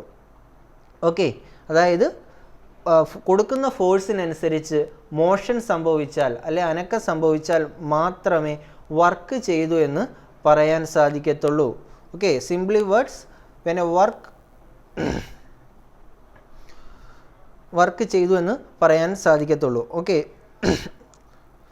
അതായത് കൊടുക്കുന്ന ഫോഴ്സിനനുസരിച്ച് തന്നെ മോഷൻ ഉണ്ടായിരിക്കണം. If there is A displacement of a body on which the force is acted, അതായത് എവിടെയാണോ ഫോഴ്സ് ആക്ട് ചെയ്യുന്നത് അവിടെ ഒരു ഡിസ്പ്ലേസ്മെൻറ്റ് ഉണ്ടായിരിക്കണം, എങ്കിൽ മാത്രമേ അവിടെ ഒരു വർക്ക് ചെയ്തു എന്ന് പറയാൻ സാധിക്കത്തുള്ളൂ. അതായത് വർക്ക് എന്ന് പറയുന്നത് ഫോഴ്സ് ഇൻറ്റു ഡിസ്പ്ലേസ്മെൻ്റ് ആണ്. ഫോഴ്സും ഡിസ്പ്ലേസ്മെൻറ്റും കൂടിയുള്ള പ്രോഡക്റ്റാണ് വർക്ക് എന്ന് പറയുന്നത്. ഓക്കെ, ഫോഴ്സിൻ്റെയും ഡിസ്പ്ലേസ്മെൻറ്റിൻ്റെയും പ്രോഡക്റ്റാണ് വർക്ക് എന്ന് പറയുന്നത്. ഓക്കെ, CGS സിസ്റ്റം അനുസരിച്ച് വർക്കിൻ്റെ യൂണിറ്റ് എന്ന് പറയുന്നത് CGS സിസ്റ്റം അനുസരിച്ച് നമ്മൾ SI യൂണിറ്റൊക്കെ അനുസരിച്ച് ജൂളാണെന്നും SI യൂണിറ്റ് അനുസരിച്ച് ജൂളാണെന്നും ന്യൂട്ടൺ മീറ്റർ ആണെന്നും ഒക്കെ നമ്മൾ ഒന്ന് പഠിച്ചിട്ടുണ്ട്. ഓക്കെ, എന്നാൽ CGS സിസ്റ്റം അനുസരിച്ച് എർഗ് എന്നാണ് വർക്കിൻ്റെ യൂണിറ്റ് അറിയപ്പെടുന്നത്. അതായത് ഒരു ജൂൾ എന്ന് പറയുന്നത് 10⁻⁷ എർഗാണ്. ഒരു ജൂൾ എന്ന് പറയുന്നത് 10⁻⁷ എർഗാണ് ഒരു ജൂൾ എന്ന് പറയുന്നത്. ഓക്കെ, അതായത് ഒരു ഫോഴ്സ് അപ്ലൈ ചെയ്ത് ഡിസ്റ്റൻസ് അല്ലെ ഒരു ഡിസ്പ്ലേസ്മെൻറ്റ് ഉണ്ടായിരിക്കണം, ഒരു ചലനം ഉണ്ടായിരിക്കണം, എന്നാൽ മാത്രമേ അതിനെ വർക്ക് എന്ന് പറയാൻ സാധിക്കുകയുള്ളൂ. നമ്മൾ ഫോഴ്സ് കൊടുക്കുന്ന ആ ഡയറക്ഷനിൽ തന്നെ ആയിരിക്കണം. അതായത് ഇവിടെ ഇരിക്കുന്ന ഒരു വ്യക്തിയെ ഇങ്ങോട്ട് തള്ളിയാൽ ഇങ്ങോട്ട് തന്നെ ആയിരിക്കണം പോകേണ്ടത്. അല്ലാതെ ആ വ്യക്തി ഇങ്ങോട്ട് വന്നു കഴിഞ്ഞാൽ അതിന് നമ്മൾ കൊടുത്ത അല്ലെ നമ്മൾ വർക്ക് ചെയ്തു എന്ന് പറയാൻ പറ്റില്ല. ഇവിടെ നിന്നുകൊണ്ട് നമ്മൾ അങ്ങോട്ട് തള്ളുന്നു, അല്ലെ ഒരു മാറ്ററിനെ അല്ലെ ഒരു പദാർത്ഥത്തെ അല്ലെങ്കിൽ എന്തിനെങ്കിലും തള്ളുമ്പോൾ അത് ഇങ്ങോട്ടായിരിക്കണം പോകേണ്ടത്. അതായത് ആ ഫോഴ്സ് കൊടുത്ത ഡയറക്ഷനിൽ തന്നെ പോകണം. തിരിച്ചു വന്നു കഴിഞ്ഞാൽ നമ്മൾ ചെയ്ത വർക്കല്ല, മറ്റാരോ ചെയ്ത വർക്ക് കൊണ്ടാണ് അത് വരുന്നത് എന്ന് പറയുന്നത്. ഓക്കെ, ഇതാണ് വർക്കിനെ സംബന്ധിച്ച് പറയുന്നത്. അതായത് ഒരു ഫോഴ്സ്, ഇപ്പം 25 എന്ന് പറയുന്ന ഒരു ഫോഴ്സ് അപ്ലൈ ചെയ്യുമ്പോൾ 5 മീറ്റർ പോയാൽ അതിനെ 25 × 5 എന്ന് പറയുന്ന 125 ആയിരിക്കും അതിൻ്റെ വർക്ക് എന്ന് പറയുന്നത്. ഓക്കെ, അതായത് ഫോഴ്സ് അപ്ലൈ ചെയ്ത ഫോഴ്സ് ഇൻറ്റു ഡിസ്പ്ലേസ്മെൻ്റ് ആണ്. അതായത് നമ്മൾ അപ്ലൈ ചെയ്യുന്ന ഫോഴ്സ് 25 ന്യൂട്ടണും ഡിസ്പ്ലേസ്മെൻറ്റ് സംഭവിച്ചത് 5 മീറ്ററും ഒക്കെ ആണെങ്കിൽ വർക്ക് എന്ന് പറയുന്നത് 25 × 5 എന്ന് പറയുന്നതായിരിക്കും. ഓക്കെ, അതാണ് വർക്കിനെ സംബന്ധിച്ച് പറയാനുള്ളത്. എപ്പോഴും ഈ വർക്ക് പോസിറ്റീവ് ആയിരിക്കണം എന്ന് നിർബന്ധമൊന്നുമില്ല, നെഗറ്റീവും ആകാം. ഞാൻ ഓൾറെഡി പറഞ്ഞു, ഇങ്ങോട്ട് നമ്മൾ തള്ളുന്നു, അതിൻ്റെ പാർട്ടിക്കിൾ അല്ലെ ആ ചലനം സംഭവിച്ചത് ഓപ്പോസിറ്റ് ആയിട്ടാണ്, അപ്ലൈ ചെയ്ത ഫോഴ്സിന് ഓപ്പോസിറ്റ് ആയിട്ടാണെങ്കിൽ അവിടെ ഉണ്ടായ വർക്ക് നെഗറ്റീവ് വർക്കാണ്. ഓക്കെ, നെഗറ്റീവ് വർക്കാണ് അവിടെ ഉണ്ടായിരിക്കുന്നത്. അതുകൊണ്ട് തന്നെ പോസിറ്റീവും നെഗറ്റീവ് വർക്കുകളും ഉണ്ട്. ഫ്രിക്ഷൻ, വിസ്കോസിറ്റി മുതലായവയിലൊക്കെ നെഗറ്റീവ് വർക്കുകളാണ്. അതായത് ഫ്രിക്ഷനൊക്കെ തടഞ്ഞു നിർത്തി ഓപ്പോസിറ്റാണ് ഫ്രിക്ഷൻ സംഭവിക്കുന്നത്, അല്ലെ ഫ്രിക്ഷൻ്റെ വർക്ക് ചെയ്യുന്നത്. ഓക്കെ, അങ്ങനെയുള്ളതിനെയൊക്കെയാണ് നെഗറ്റീവ് വർക്ക് എന്ന് പറയുന്നത്. അപ്ലൈ ചെയ്ത ഫോഴ്സിൽ തന്നെയാണ് മൂവ്മെൻ്റ് എങ്കിൽ അത് പോസിറ്റീവ് വർക്കും, അതിന് അപ്ലൈ ചെയ്ത ഫോഴ്സിന് ഓപ്പോസിറ്റായിട്ടാണ് സംഭവിക്കുന്നത് എങ്കിൽ നെഗറ്റീവ് വർക്ക് എന്നുമാണ് പറയുന്നത്. അടുത്ത ഒരു വർക്ക് നമ്മൾ നോക്കി. അടുത്ത ഒരു ടേമാണ് എനർജി. എനർജി എന്താണെന്ന് നമുക്ക് ജസ്റ്റ് ഒന്ന് ചിന്തിച്ചാൽ തന്നെ അറിയാം. ഒരു ജോലി ചെയ്യാൻ നമുക്ക് ആവശ്യമായിട്ടുള്ള ശക്തി എന്ന് വേണമെങ്കിൽ പറയാം. The energy of a body is the ability to do the work. Ability to do the വർക്കാണ് എനർജി എന്ന് പറയുന്നത്. ഓക്കെ, വർക്ക് ചെയ്യാൻ ആവശ്യമായിട്ടുള്ള എനർജീനെയാണ് അല്ലെ എബിലിറ്റീനെയാണ് എനർജി എന്ന് പറയുന്നത്. ഈ എനർജി എന്ന് പറയുന്ന വേർഡ് ആദ്യമായിട്ട് കോയിൻ ചെയ്തത് തോമസ് യങ് ആണ്. എനർജി എന്ന് പറയുന്ന വേർഡ് ആദ്യമായിട്ട് കോയിൻ ചെയ്തത് തോമസ് യങ് ആണ്. വർക്ക് ചെയ്യാൻ ആവശ്യമായിട്ടുള്ള അല്ലെ അതിനുള്ള എബിലിറ്റീനെയാണ് എനർജി എന്ന് പറയുന്നത്. ഈ എനർജി എന്ന് പറയുന്ന വേർഡ് ആദ്യമായിട്ട് കോയിൻ ചെയ്തത് തോമസ് യങ് ആണ്. ഓക്കെ, പക്ഷേ law of conservation of energy എന്ന് പറഞ്ഞ ലോ മുന്നോട്ട് വെച്ചത് ആൽബർട്ട് ഐൻസ്റ്റീൻ ആണ്. എനർജി എന്ന് പറയുന്ന വേർഡ് മാത്രമാണ് തോമസ് യങ് ആദ്യമായിട്ട് പറഞ്ഞത്. എന്നാൽ അതിനെ സംബന്ധിക്കുന്ന law of conservation of energy എന്ന് പറയുന്ന ലോ തന്നെ മുന്നോട്ട് വെച്ചത് ആൽബർട്ട് ഐൻസ്റ്റീൻ ആണ്. ഓക്കെ, ഈ ലോ വളരെ ഫേമസ് ആയിട്ടുള്ള ഒരു ലോയാണ്, കുട്ടികൾക്ക് വരെ അറിയാവുന്ന ലോയാണ്. Energy can be neither be created nor be destroyed, it can be transferred from one form to another. അതായത് നമ്മൾ ചൂടാക്കുമ്പോൾ ഹീറ്റ് കൊടുക്കുന്നു, അതിന് ടെമ്പറേച്ചർ വരുന്നു, അതിൽ നിന്ന് അത് മറ്റൊരു പദാർത്ഥമായിട്ട് മാറുന്നു. അങ്ങനെ കൊടുക്കുന്ന ഹീറ്റിനനുസരിച്ച് അത് ചൂട് പ്രൊഡ്യൂസ് ചെയ്യുന്നുണ്ട്. അതായത് ആ കൊടുക്കുന്ന എനർജി തീർന്നു പോകുന്നില്ല, അതിൻ്റെ ഒരു വ്യതിയാനം, ഒരു ഫോം മാറുന്നേ ഉള്ളൂ എന്നുള്ളതാണ് ആൽബർട്ട് ഐൻസ്റ്റീൻ്റെ law of conservation of energy പറയുന്നത്. Law of conservation of energy എന്ന് പറയുന്നത് ഒരു പദാർത്ഥം നശിക്കുന്നില്ല, അല്ലെ ഒരു എനർജി കൊടുക്കുമ്പോൾ അല്ലെ ഒരു സാധനം ക്രിയേറ്റ് ചെയ്യുമ്പോൾ അത് നശിക്കുന്നില്ല, അത് ഒരു ഫോമിൽ നിന്നും മറ്റൊരു ഫോമിലേക്ക് മാറുക മാത്രമാണ് ചെയ്യുന്നത് എന്നുള്ളതാണ് ആൽബർട്ട് ഐൻസ്റ്റീൻ്റെ energy law of conservation of energy. ഇതിനെ ഷോർട്ട് ഫോമിൽ തന്നെ അദ്ദേഹം എഴുതിയിരിക്കുന്നത് E = mc². നമുക്ക് എല്ലാവർക്കും അറിയാവുന്നതാണ് E = mc². ഇതാണ് ആൽബർട്ട് ഐൻസ്റ്റീൻ്റെ എനർജി കൺസർവേഷൻ ഫോർമുല എന്ന് പറയുന്നത്. ഓക്കെ, റിലേറ്റീവ് തിയറി എന്ന് പറയുന്നത്. ഓക്കെ, അതായത് ഒരു ഫോമിൽ നിന്ന് മറ്റൊരു ഫോമിലേക്കാണ് ഇത് ചേഞ്ച് ആകുന്നത് എന്നുള്ളത്. ഈ എനർജികൾ തന്നെ 2 ടൈപ്പ് ഉണ്ട്. ഓക്കെ, അതിലേക്ക് വരുന്നതിൽ പിന്നെ നമുക്ക് ആൽബർട്ട് ഐൻസ്റ്റീനെ കുറിച്ച് എക്സാമുകൾക്ക് വളരെ ഇമ്പോർട്ടൻ്റ് ആയിട്ടുള്ളൊരു കാര്യമാണ്. ആൽബർട്ട് ഐൻസ്റ്റീൻ പലപ്പോഴും ചോദിച്ചിട്ടുള്ളൊരു കാര്യമാണ് ആൽബർട്ട് ഐൻസ്റ്റീനെ പറ്റി ജസ്റ്റ് ഒന്ന് നോക്കാം. ആൽബർട്ട് ഐൻസ്റ്റീൻ ജനിച്ചത് എവിടെയാണ്? ജർമ്മനിയിലാണ്. വർഷം ഡേറ്റും ഇമ്പോർട്ടൻ്റ് ആണ്. ഒരു ഫിസിക്സ് സബ്ജക്റ്റിനെ സംബന്ധിച്ച് ആൽബർട്ട് ഐൻസ്റ്റീൻ ജനിച്ച വർഷവും ഇയറും ഇമ്പോർട്ടൻ്റ് ആണ്. 1879 മാർച്ച് 14 മാർച്ച് 14 ഇയർ ഓർത്തില്ലെങ്കിലും ഡേറ്റയിൽ ഓർത്തിരിക്കുക. മാർച്ച് 14 ജർമ്മനിയിലാണ്. ഒരു ജൂയിഷ് സയൻറ്റിസ്റ്റ് ആയിരുന്നു. ജൂയിഷ് ഫാമിലിയിലാണ് അദ്ദേഹം ജനിച്ചത്. ഫാദർ ഓഫ് മോഡേൺ ഫിസിക്സ് എന്നാണ് അദ്ദേഹം അറിയപ്പെടുന്നത്. ഫാദർ ഓഫ് ഫിസിക്സ് എന്നറിയപ്പെടുന്നതല്ല, ഫാദർ ഓഫ് മോഡേൺ ഫിസിക്സ് എന്നറിയപ്പെടുന്ന വ്യക്തിയാണ് ആൽബർട്ട് ഐൻസ്റ്റീൻ. ഓക്കെ, ഇദ്ദേഹം 1905 അദ്ദേഹത്തിൻ്റെ ആദ്യത്തെ തിയറിയായ സ്പെഷ്യൽ തിയറി ഓഫ് റിലേറ്റിവിറ്റിയും അദ്ദേഹം അവതരിപ്പിച്ചത് 1905 ജനറൽ തിയറി ഓഫ് റിലേറ്റിവിറ്റി അദ്ദേഹം അവതരിപ്പിച്ചത് 1915 അതായത് 1905 അദ്ദേഹം തിരിഞ്ഞു പോകരുത്, 1905 സ്പെഷ്യൽ തിയറി ഓഫ് റിലേറ്റിവിറ്റിയും 1915 ജനറൽ തിയറി ഓഫ് റിലേറ്റിവിറ്റിയും ഇദ്ദേഹം അവതരിപ്പിക്കുന്നത്. ഇദ്ദേഹത്തിന് നൊബേൽ കിട്ടിയത് 1921 ഒരുപാട് തവണ ചോദിച്ചിട്ടുള്ളതാണ്. SSC എക്സാമുകൾക്കൊക്കെ ഒരുപാട് തവണ തന്നെ ചോദിച്ചിട്ടുള്ളതാണ്. ഐൻസ്റ്റീന് നൊബേൽ കിട്ടിയ വർഷവും എന്തിനാണ് കിട്ടിയത് എന്നുള്ളതും. നൊബേൽ കിട്ടിയ വർഷമാണ് 1921.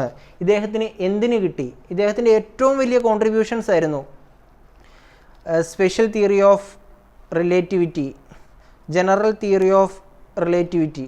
എന്നാൽ ഇതിനൊന്നുമല്ല അദ്ദേഹത്തിന് നൊബേൽ കിട്ടിയിരിക്കുന്നത് ഫോട്ടോ ഇലക്ട്രിക് ഇഫക്റ്റ് എക്സ്പ്ലെയിൻ ചെയ്തതിനാണ്. ഫോട്ടോ ഇലക്ട്രിക്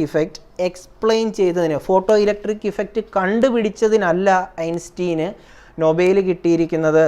ഫോട്ടോ ഇലക്ട്രിക് ഇഫക്റ്റിൻ്റെ തിയറം അത് വെച്ച് എക്സ്പ്ലെയിൻ ചെയ്തതിനാണ് ആൽബർട്ട് ഐൻസ്റ്റീന് 1921 നൊബേൽ കിട്ടിയിരിക്കുന്നത്. അദ്ദേഹത്തിൻ്റെ ലോകത്തിന് തന്നെ നൽകിയ ഏറ്റവും വലിയ കോൺട്രിബ്യൂഷനായ സ്പെഷ്യൽ തിയറി ഓഫ് റിലേറ്റിവിറ്റിക്കോ ജനറൽ തിയറി ഓഫ് റിലേറ്റിവിറ്റിക്കോ ഒന്നിനുമല്ല കിട്ടിയിരിക്കുന്നത്, ഫോട്ടോ ഇലക്ട്രിക് ഇഫക്റ്റ് എക്സ്പ്ലെയിൻ ചെയ്തതിനാണ്. ഇദ്ദേഹത്തിൻ്റെ ഫേമസ് ആയിട്ടുള്ള ബുക്കുകളാണ്, ഇതും ചോദിച്ചിട്ടുള്ളതാണ്, ideas and opinion, the world as I see it. ഇത് ആരുടെ ബുക്കാണ്? ആൽബർട്ട് ഐൻസ്റ്റീൻ്റെ ബുക്കാണ്. അദ്ദേഹം എഴുതിയിരിക്കുന്ന അദ്ദേഹത്തിൻ്റെ വർക്കാണ് the world as I see it. The idea and opinion മറ്റൊരു ബുക്കാണ്, അതും അദ്ദേഹം എഴുതിയിരിക്കുന്ന ഒരു ബുക്കാണ്. ഓക്കെ, E=mc² നമ്മൾ ഓൾറെഡി ഒന്ന് പറഞ്ഞു കഴിഞ്ഞു. E=mc², mass energy equivalent relation എന്നാണ് ഇത് അറിയപ്പെടുന്നത്. തിയറി ഓഫ് റിലേറ്റിവിറ്റി തിയറി എന്നും ഇത് അറിയപ്പെടാറുണ്ട്. ഓക്കെ, മാസ് എനർജി ഇക്വേഷൻ എന്നറിയപ്പെടുന്നതാണ് E=mc² എന്ന് പറയുന്നത്. Energy can be neither be created nor be destroyed, it can be transferred from one form to another എന്ന് പറയുന്നത്. അടുത്ത എനർജിയുടെ 2 ഡിഫറൻറ്റ് സെക്ഷനുകളാണ് ഉള്ളത്. ഒന്ന് പൊട്ടൻഷ്യൽ എനർജി എന്നും കൈനറ്റിക് എനർജി എന്നും. കൊച്ചു ക്ലാസ്സുകളിലൊക്കെ നമ്മൾ കേട്ടിട്ടുള്ളതാണ് പൊട്ടൻഷ്യൽ എനർജി, കൈനറ്റിക് എനർജി എന്ന് പറയുന്നത്. അതായത് എല്ലാ വസ്തുക്കൾക്കും എനർജി ഉണ്ട് എന്നാണ് പറയുന്നത്. അതായത് മെക്കാനിക്കലി അതിന് എനർജി ഉണ്ട് എന്നാണ് അറിയപ്പെടുന്നത്. 2 ടൈപ്പ് എനർജികളാണ് മെക്കാനിക്കൽ എനർജികൾക്കകത്ത് വരുന്നത്. ഒന്ന് പൊട്ടൻഷ്യൽ എനർജി എന്നും കൈനറ്റിക് എനർജി എന്നുമാണ് പറയുന്നത്. ഒരു വസ്തുവിൻ്റെ പൊസിഷൻ കാരണം അതിനുണ്ടാകുന്ന എനർജിയാണ് പൊട്ടൻഷ്യൽ എനർജി. ഒരു വസ്തുവിൻ്റെ ചലനം കാരണം ഉണ്ടാകുന്ന എനർജിയാണ് കൈനറ്റിക് എനർജി എന്ന് പറയുന്നത്. ഓക്കെ, ഇത് രണ്ട് എനർജികളാണുള്ളത്, പൊട്ടൻഷ്യൽ എനർജി എന്നും കൈനറ്റിക് എനർജി എന്നും. ഇത് രണ്ടും മെക്കാനിക്കൽ എനർജികളാണ്. ഓക്കെ, ഒരു വസ്തുവിൻ്റെ പൊസിഷൻ കാരണം ഉണ്ടാകുന്ന എനർജിയാണ് പൊട്ടൻഷ്യൽ എനർജി. അതായത് ആ വസ്തുവിൻ്റെ പൊസിഷൻ കാരണം ഒരു വർക്ക് ചെയ്യാൻ ആവശ്യമായിട്ടുള്ള എബിലിറ്റീനെയാണ് പൊട്ടൻഷ്യൽ എനർജി എന്ന് പറയുന്നത്. ഒരു വസ്തുവിൻ്റെ ചലനം കാരണം അതിന് വർക്ക് ചെയ്യാനുള്ള എബിലിറ്റീനെയാണ് കൈനറ്റിക് എനർജി എന്ന് പറയുന്നത്. ഓക്കെ, ഇപ്പോൾ ഒന്ന് ഡീറ്റെയിൽ ആയിട്ട് ജസ്റ്റ് ഒന്ന് നോക്കാം. പൊട്ടൻഷ്യൽ എനർജി എന്ന് പറയുന്നത് mgh എന്നാണ് അതിൻ്റെ ഫോർമുല. പൊട്ടൻഷ്യൽ എനർജി അതായത് ഒരു കല്ല് നമ്മൾ ഒരു 10 നില കെട്ടിടത്തിൻ്റെ മുകളിൽ എടുത്തു വെച്ചിരിക്കുകയാണ്. 10 നില കെട്ടിടത്തിൻ്റെ മുകളിൽ ഒരു കല്ല് ഇങ്ങനെ എടുത്തു വെച്ചിരിക്കുകയാണ്. ഇതാണ് ഒരു 10 നില കെട്ടിടമാണെന്ന് വിചാരിക്കുക. ഓക്കെ, ഈ കല്ലിൻ്റെ വർക്ക് എബിലിറ്റി എന്ന് പറയുന്നത് ഇത് താഴോട്ട് വീഴാനുള്ളതിൻ്റെ കഴിവാണ്. ഓക്കെ, അതിന് താഴോട്ട് വീഴാനുള്ളതിൻ്റെ കഴിവാണ്. അതിന് അത്രയും വർക്ക് അതിന് ചെയ്യാൻ പറ്റും. താഴോട്ട് വീഴുക എന്ന് പറയുന്ന വർക്ക് അതിന് ചെയ്യാൻ സാധിക്കും. ഇതിൽ എന്ന് പറയുന്നത് മാസ എന്ന് പറയുന്നത് ഈ കല്ലിൻ്റെ വെയിറ്റാണ്. ഓക്കെ, ഇത് ഈ ഗ്രൗണ്ടിൽ നിന്നും എത്രമാത്രം പൊക്കത്തിലാണ് എന്നുള്ളതാണ് h എന്ന് പറഞ്ഞിട്ട് അർത്ഥമാക്കുന്നത്. എച്ച് എന്നതുകൊണ്ട് അർത്ഥമാക്കുന്നത് എത്രമാത്രം പൊക്കത്തിലാണ് എന്നുള്ളത്, എച്ച്. ഓക്കെ, ഇത് താഴോട്ട് വീഴുമ്പം ഭൂമിക്ക് ഒരു ഗ്രാവിറ്റേഷണൽ ഫോഴ്സ് ഉണ്ട് എന്ന് നമുക്കറിയാം. ഈ ഗ്രാവിറ്റേഷണൽ ഫോഴ്സിലാണ് ഇത് താഴോട്ട് വീഴുന്നത്. അതിനെയാണ് ജി എന്ന് പറയുന്നത്. ഇങ്ങനെ വീഴുന്ന അല്ലെ ആ പൊസിഷൻ കാരണം ഉണ്ടായ എനർജീനെയാണ് പൊട്ടൻഷ്യൽ എനർജി എന്ന് അർത്ഥമാക്കുന്നത്. ഓക്കെ, ഗ്രാവിറ്റേഷണൽ ഫോഴ്സ് എന്ന് പറയുന്നത് നമുക്കറിയാം 9.8 ആണ്. മാസ്, ഹൈറ്റ് മുതലായവയാണ്. ഓക്കെ, നേരത്തെ പറഞ്ഞ പോലെ ഒരു സ്പ്രിങ് ഞെക്കി അമർത്തി വെക്കുന്നു. ആ സ്പ്രിങ്ങിന് തിരിച്ച് വലുതാകാനുള്ള ഒരു ടെൻഡൻസി ഉണ്ട്. അതാണ് അതിൻ്റെ എബിലിറ്റി എന്ന് പറയുന്നത്, വർക്ക് ചെയ്യാനുള്ള എബിലിറ്റി എന്ന് പറയുന്നത്. ഓക്കെ, ആ സ്പ്രിങ് എന്ന് പറയുന്നത് ഞെക്കി അമർത്തുമ്പോൾ അതിൻ്റെ പൊസിഷൻ കാരണമാണ് അതിന് നിവരാനുള്ള കഴിവ് ലഭിക്കുന്നത്. അങ്ങനെയുള്ളതിനെയാണ് പൊട്ടൻഷ്യൽ എനർജി എന്ന് കൊണ്ട് അർത്ഥമാക്കുന്നത്. ഓക്കെ, ഒരു സ്റ്റോൺ ഒരു ഹൈറ്റിലെടുത്ത് വെച്ച് കഴിഞ്ഞാൽ അതിന് താഴോട്ട് വീഴാനുള്ള ടെൻഡൻസിയാണുള്ളത്. അങ്ങനെയുള്ളതിനെയാണ് ആ ഒരു പൊസിഷൻ കൊണ്ടാണ്, ആ 10 നില കെട്ടിടത്തിന് മുകളിൽ ഇരിക്കുന്നത് കൊണ്ടാണ് അതിൻ്റെ വർക്ക് അല്ലെ അതിൻ്റെ എനർജി എബിലിറ്റി ആയിട്ട് മാറുന്നത്. ഓക്കെ, ഇനി മൂവ്മെൻറ്റ് കൊണ്ടുണ്ടാകുന്ന എനർജിയാണ് കൈനറ്റിക് എനർജി എന്ന് പറയുന്നത്. Due to its motion, movement കൊണ്ടുണ്ടാകുന്നതിനെയാണ് കൈനറ്റിക് എനർജി എന്ന് പറയുന്നത്. ഓക്കെ, ഒരു വണ്ടി ഇവിടം മുതൽ ഇവിടം വരെ പോവുകയാണ്. ഈ കാറിൻ്റെ വെയിറ്റാണ് എം കൊണ്ട് അർത്ഥമാക്കുന്നത്. ഇതിങ്ങോട്ട് പോകുമ്പോൾ ഉള്ളതിൻ്റെ സ്പീഡ് എന്ന് പറയുന്നതാണ് വെലോസിറ്റി, എം വി എന്ന് പറയുന്നത്. ഈ 2 ക്രൈറ്റീരിയ വെച്ചാണ് കൈനറ്റിക് എനർജി കാൽക്കുലേറ്റ് ചെയ്യുന്നത്. ഹാഫ് എം വി സ്ക്വയർഡ് എന്നാണ്. അതായത് മാസ് ഇൻറ്റു സ്പീഡിൻ്റെ സ്ക്വയർഡ് ഡിവൈഡഡ് ബൈ 2 എന്നാണ് കൈനറ്റിക് എനർജിയുടെ ഇക്വേഷൻ. അതായത് ഒരു കാറ് നീങ്ങുന്നു, അങ്ങനെയുള്ള കാര്യങ്ങളിൽ മോഷൻ സംഭവിക്കുന്ന കാര്യങ്ങളിൽ ഉണ്ടാകുന്ന എനർജീനെയാണ് കൈനറ്റിക് എനർജി എന്ന് പറയുന്നത്. അടുത്ത ഒരു സബ് ടോപ്പിക്കാണ് പവർ. വർക്ക്, എനർജി, പവർ ആണല്ലോ നമ്മൾ പഠിച്ചുകൊണ്ടിരിക്കുന്നത്. അതിൽ അടുത്തതാണ് എനർജി നമ്മൾ നോക്കി, വർക്ക് നോക്കി. അടുത്താണ് പവർ എന്ന് പറയുന്നത്. അതായത് വർക്ക് ചെയ്യുന്ന റേറ്റിനെ, അതായത് 1 മണിക്കൂറിൽ ഇത്ര വർക്ക് ചെയ്തു. അതായത് മരം വെട്ടുന്നൊരു വ്യക്തിയാണെങ്കിൽ അദ്ദേഹം 1 മണിക്കൂറിൽ 100 മരം വെട്ടി, അത് അദ്ദേഹത്തിൻ്റെ പവറാണ്. മറ്റൊരു വ്യക്തി 1 മണിക്കൂറിൽ 50 മരമേ വെട്ടിയുള്ളൂ എങ്കിൽ 50 ഉള്ളൂ, അദ്ദേഹത്തിൻ്റെ പവർ എന്ന് പറയുന്നത് 50 ആണ്. അതായത് rate of doing work is known as power. ജോലി ചെയ്യാനുള്ള അതിന് വേണ്ടിയിട്ടുള്ള റേറ്റിനെയാണ്, വർക്ക് ചെയ്യുന്ന റേറ്റിന് ആനുപാതികമായിട്ട് പറയുന്നതിനെയാണ് പവർ എന്ന് പറയുന്നത്. അതായത് ചിലപ്പം പവർ കൂടുതലാണെങ്കിൽ വളരെ ഫാസ്റ്റായിട്ട് വർക്ക് ചെയ്യും, പവർ കുറവാണെങ്കിൽ വളരെ സ്ലോ ആയിട്ട് വർക്ക് ചെയ്യും. പവർ എന്ന് പറയുന്നത് വർക്ക് ഡിവൈഡഡ് ബൈ ടൈം. നേരത്തെ നമ്മൾ പറഞ്ഞ പോലെ തന്നെ ഒരു കോൺസ്റ്റൻറ്റ് ടൈമിൽ എത്രമാത്രം വർക്ക് ചെയ്തു തീർത്തു എന്ന് കാണുന്നതാണ് പവർ എന്ന് പറയുന്നത്. എൻ്റെ SI യൂണിറ്റൊക്കെ നമ്മൾ ഓൾറെഡി ഒന്ന് പഠിച്ചതാണ്, വാട്ട്സ് ആണ് SI യൂണിറ്റ്. ചിലയിടത്ത് പവറിന് ഹോഴ്സ് പവറിൽ പറയാറുണ്ട്. ഹോഴ്സ് പവർ, നമ്മുടെ ട്രെയിനൊക്കെ ഓടുമ്പോൾ ഇത്ര ഹോഴ്സ് പവർ ആണെന്നാണ് പറയുന്നത്. ഓക്കെ, ഹോഴ്സ് പവർ, അതായത് ഒരു ഹോഴ്സ് പവർ എന്ന് പറയുന്നത് അതിൻ്റെ വിവിധങ്ങളായിട്ടുള്ള യൂണിറ്റുകളാണ്. Horse power, joule per second, kilo watt, mega watt എന്ന് പറയുന്നത്. ഇനി സ്റ്റാൻഡേർഡ് യൂണിറ്റ് എന്ന് പറയുന്നത് വാട്ട്സ് ആണ്.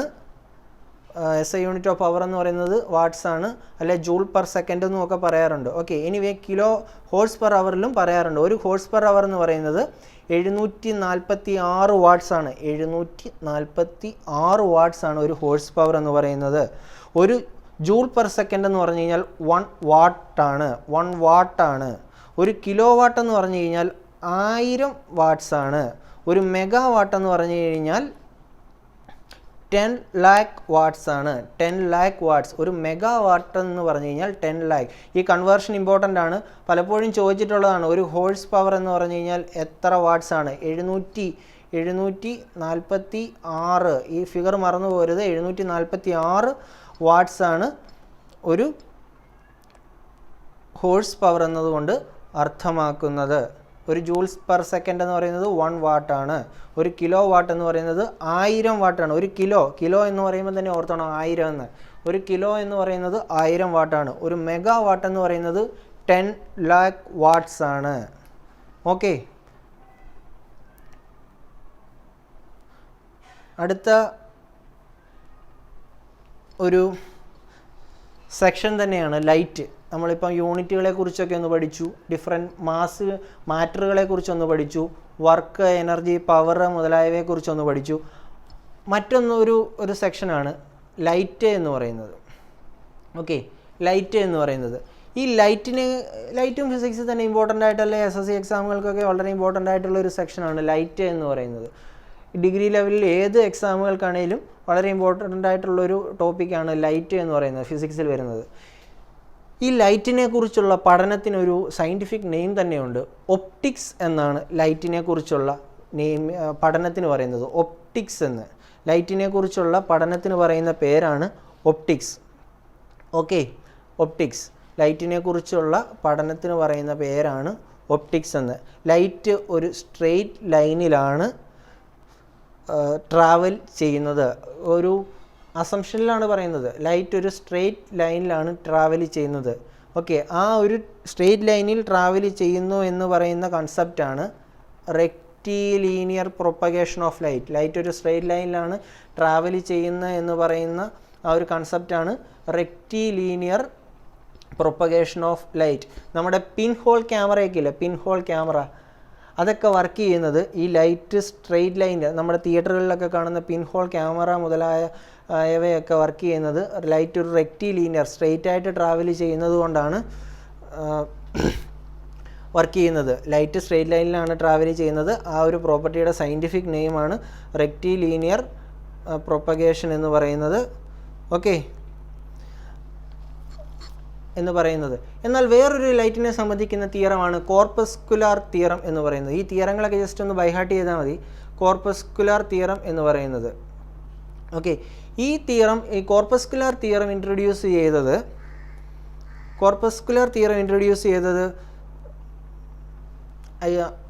സർ ഐസക് ന്യൂട്ടനാണ്. ഐസക് ന്യൂട്ടനാണ് കോർപ്പസ്കുലാർ തിയറം ഇൻട്രൊഡ്യൂസ് ചെയ്തിരിക്കുന്നത് ഐസക് ന്യൂട്ടനാണ്. അവിടെ പറയുന്നത് ലൈറ്റ് ഒരു ട്രാൻസ്വേഴ്സ് വേവ് ആണെന്നുമാണ്. ട്രാൻസ്വേഴ്സ് വേവ് എന്താണെന്നും ലോങ്കിറ്റ്യൂഡിനൽ വേവ് എന്താണെന്നും ഒക്കെ നമുക്ക് നോക്കാം. എനിവേ ലൈറ്റ് ഒരു ട്രാൻസ്വേഴ്സ് വേവ് ആണെന്നും പറയുന്നുണ്ട്. ഓക്കെ, ഒരു സയൻറ്റിസ്റ്റ് ഇലക്ട്രോ മാഗ്നറ്റിക് വേവ് ആണ് എന്ന് പറഞ്ഞത് ഹെൻറിച്ച് ഹെർട്സ് എന്ന് പറഞ്ഞൊരു സയൻറ്റിസ്റ്റാണ്. ഹെൻറിച്ച് ഹെർട്സ് എന്ന് പറഞ്ഞ സയൻറ്റിസ്റ്റാണ് ലൈറ്റ് എന്ന് പറയുന്നത് ഒരു ഇലക്ട്രോ മാഗ്നറ്റിക് വേവ് ആണെന്ന് പറഞ്ഞത്. കോർപ്പസ്കുലാർ തിയറി ഇൻട്രൊഡ്യൂസ് ചെയ്തത് ഐസക് ന്യൂട്ടനും ലൈറ്റ് ഒരു ട്രാൻസ്വേഴ്സ് വേവ് ആണെന്ന് പറയുകയും ചെയ്തു. എന്നാൽ ലൈറ്റ് ഒരു ഇലക്ട്രോ മാഗ്നറ്റിക് വേവ് ആണ് എന്ന് പറഞ്ഞത് സർ ഹെൻറിച്ച് ഹെർട്സ് ആണ്.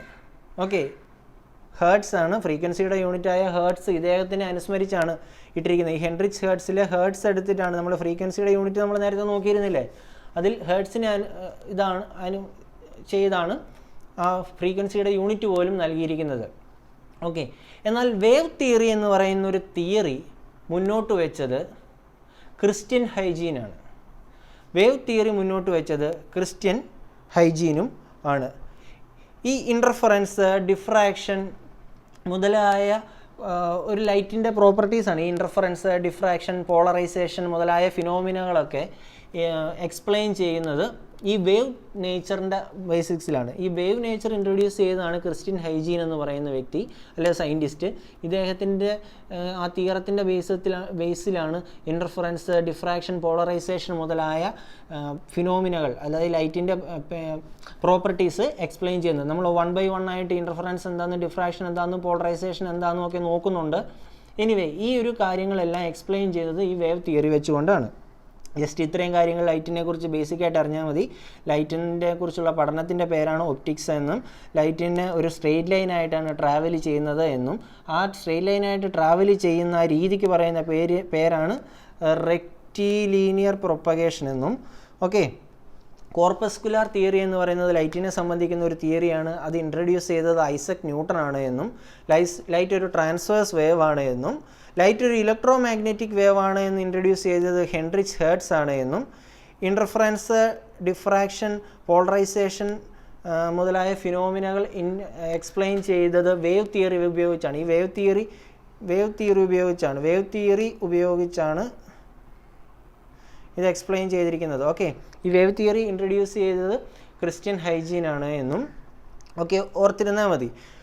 ഈ ലൈറ്റ് ഏറ്റവും ഫാസ്റ്റായിട്ട് ട്രാവൽ ചെയ്യുന്നത് വാക്വത്തിൽ കൂടെ, അതായത് ശൂന്യതയിൽ കൂടെയാണ് ഏറ്റവും ഫാസ്റ്റായിട്ട് ലൈറ്റ് ട്രാവൽ ചെയ്യുന്നത് എന്ന് പറഞ്ഞത് ലിയോ ഫുക്കോൾട്ട് എന്ന് പറഞ്ഞ സയൻറ്റിസ്റ്റാണ്. Leo Foucault. Okay, Leo Foucault എന്ന് പറഞ്ഞ സയൻറ്റിസ്റ്റാണ് ലൈറ്റ് വാക്വത്തിൽ കൂടെയാണ് ഏറ്റവും സ്പീഡിൽ ട്രാവൽ ചെയ്യുന്നത് എന്ന് കണ്ടുപിടിച്ചത്. എന്നാൽ ലൈറ്റിൻ്റെ സ്പീഡ് അദ്ദേഹം കാൽക്കുലേറ്റ് ചെയ്തത് 3 ×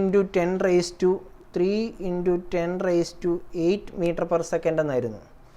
മീറ്റർ പെർ സെക്കൻഡ് എന്നായിരുന്നു. ഓക്കെ, 3 × 10⁸ മീറ്റർ പെർ സെക്കൻഡ് എന്നായിരുന്നു. ഈ കൃത്യമായിട്ട് ഇതിൻ്റെ സ്പീഡ് കാൽക്കുലേറ്റ് ചെയ്തത് ലിയോ ഫുക്കോൾട്ട് അല്ല,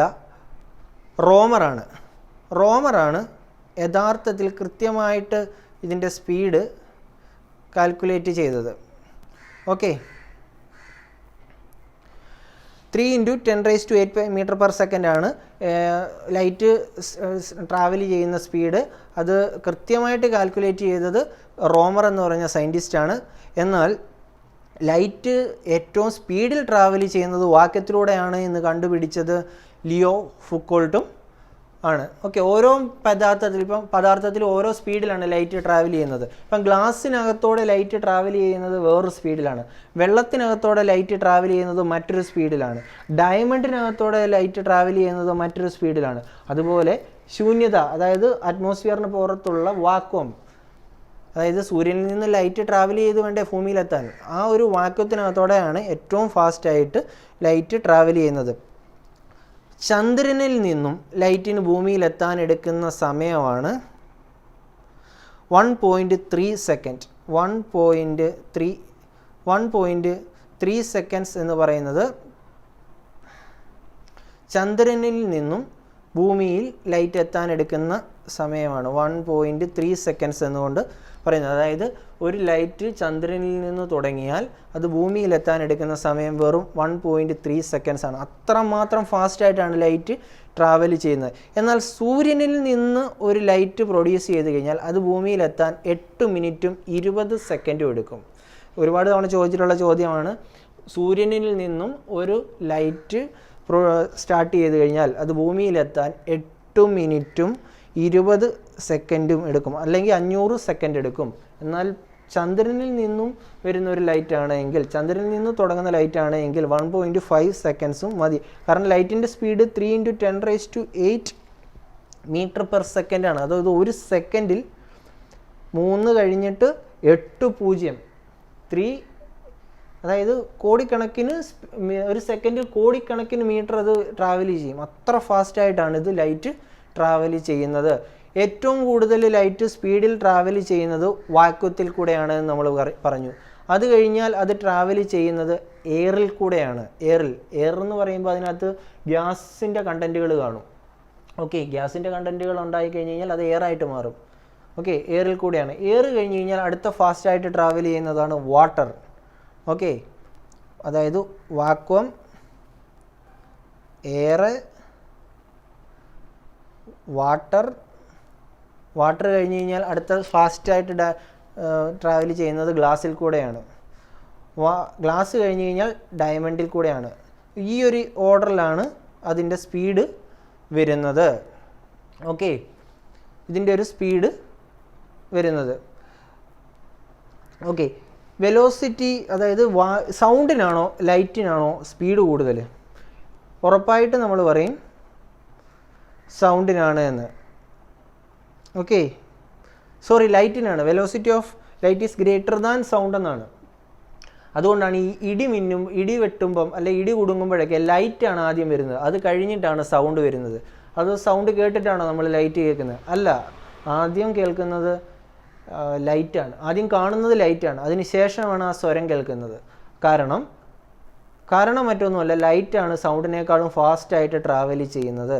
അതുകൊണ്ടാണ് ഈ ഇടി കുടുങ്ങുമ്പോൾ ലൈറ്റാണ് ആദ്യം കാണുന്നത്. ഓക്കെ, ഈ ലൈറ്റിനേക്കാളും ഫാസ്റ്റായിട്ട് ട്രാവൽ ചെയ്യുന്ന ഒരു പാർട്ടിക്കിളുകൾ ഉണ്ട് എന്ന് ഡിസ്കവർ ചെയ്ത ഇന്ത്യൻ സയൻറ്റിസ്റ്റാണ് ECG സുദർശനൻ. ECG സുദർശൻ എന്ന് പറയുന്ന ഇന്ത്യൻ സയൻറ്റിസ്റ്റാണ് ഈ ലൈറ്റ് എന്ന് പറയുന്ന 3 × 10⁸ മീറ്റർ/സെക്കൻഡിനേക്കാളും ഫാസ്റ്റായിട്ട് ട്രാവൽ ചെയ്യുന്ന പാർട്ടിക്കിളുകൾസ് ഉണ്ട് എന്ന് കണ്ടെത്തിയത്. ഓക്കെ, ലൈറ്റിനേക്കാളും ഫാസ്റ്റായിട്ട് ട്രാവൽ ചെയ്യുന്ന പാർട്ടിക്കിൾസ് ഉണ്ട് എന്ന് കണ്ടെത്തിയത് ഇന്ത്യൻ സയൻറ്റിസ്റ്റായ ECG സുദർശനാണ്.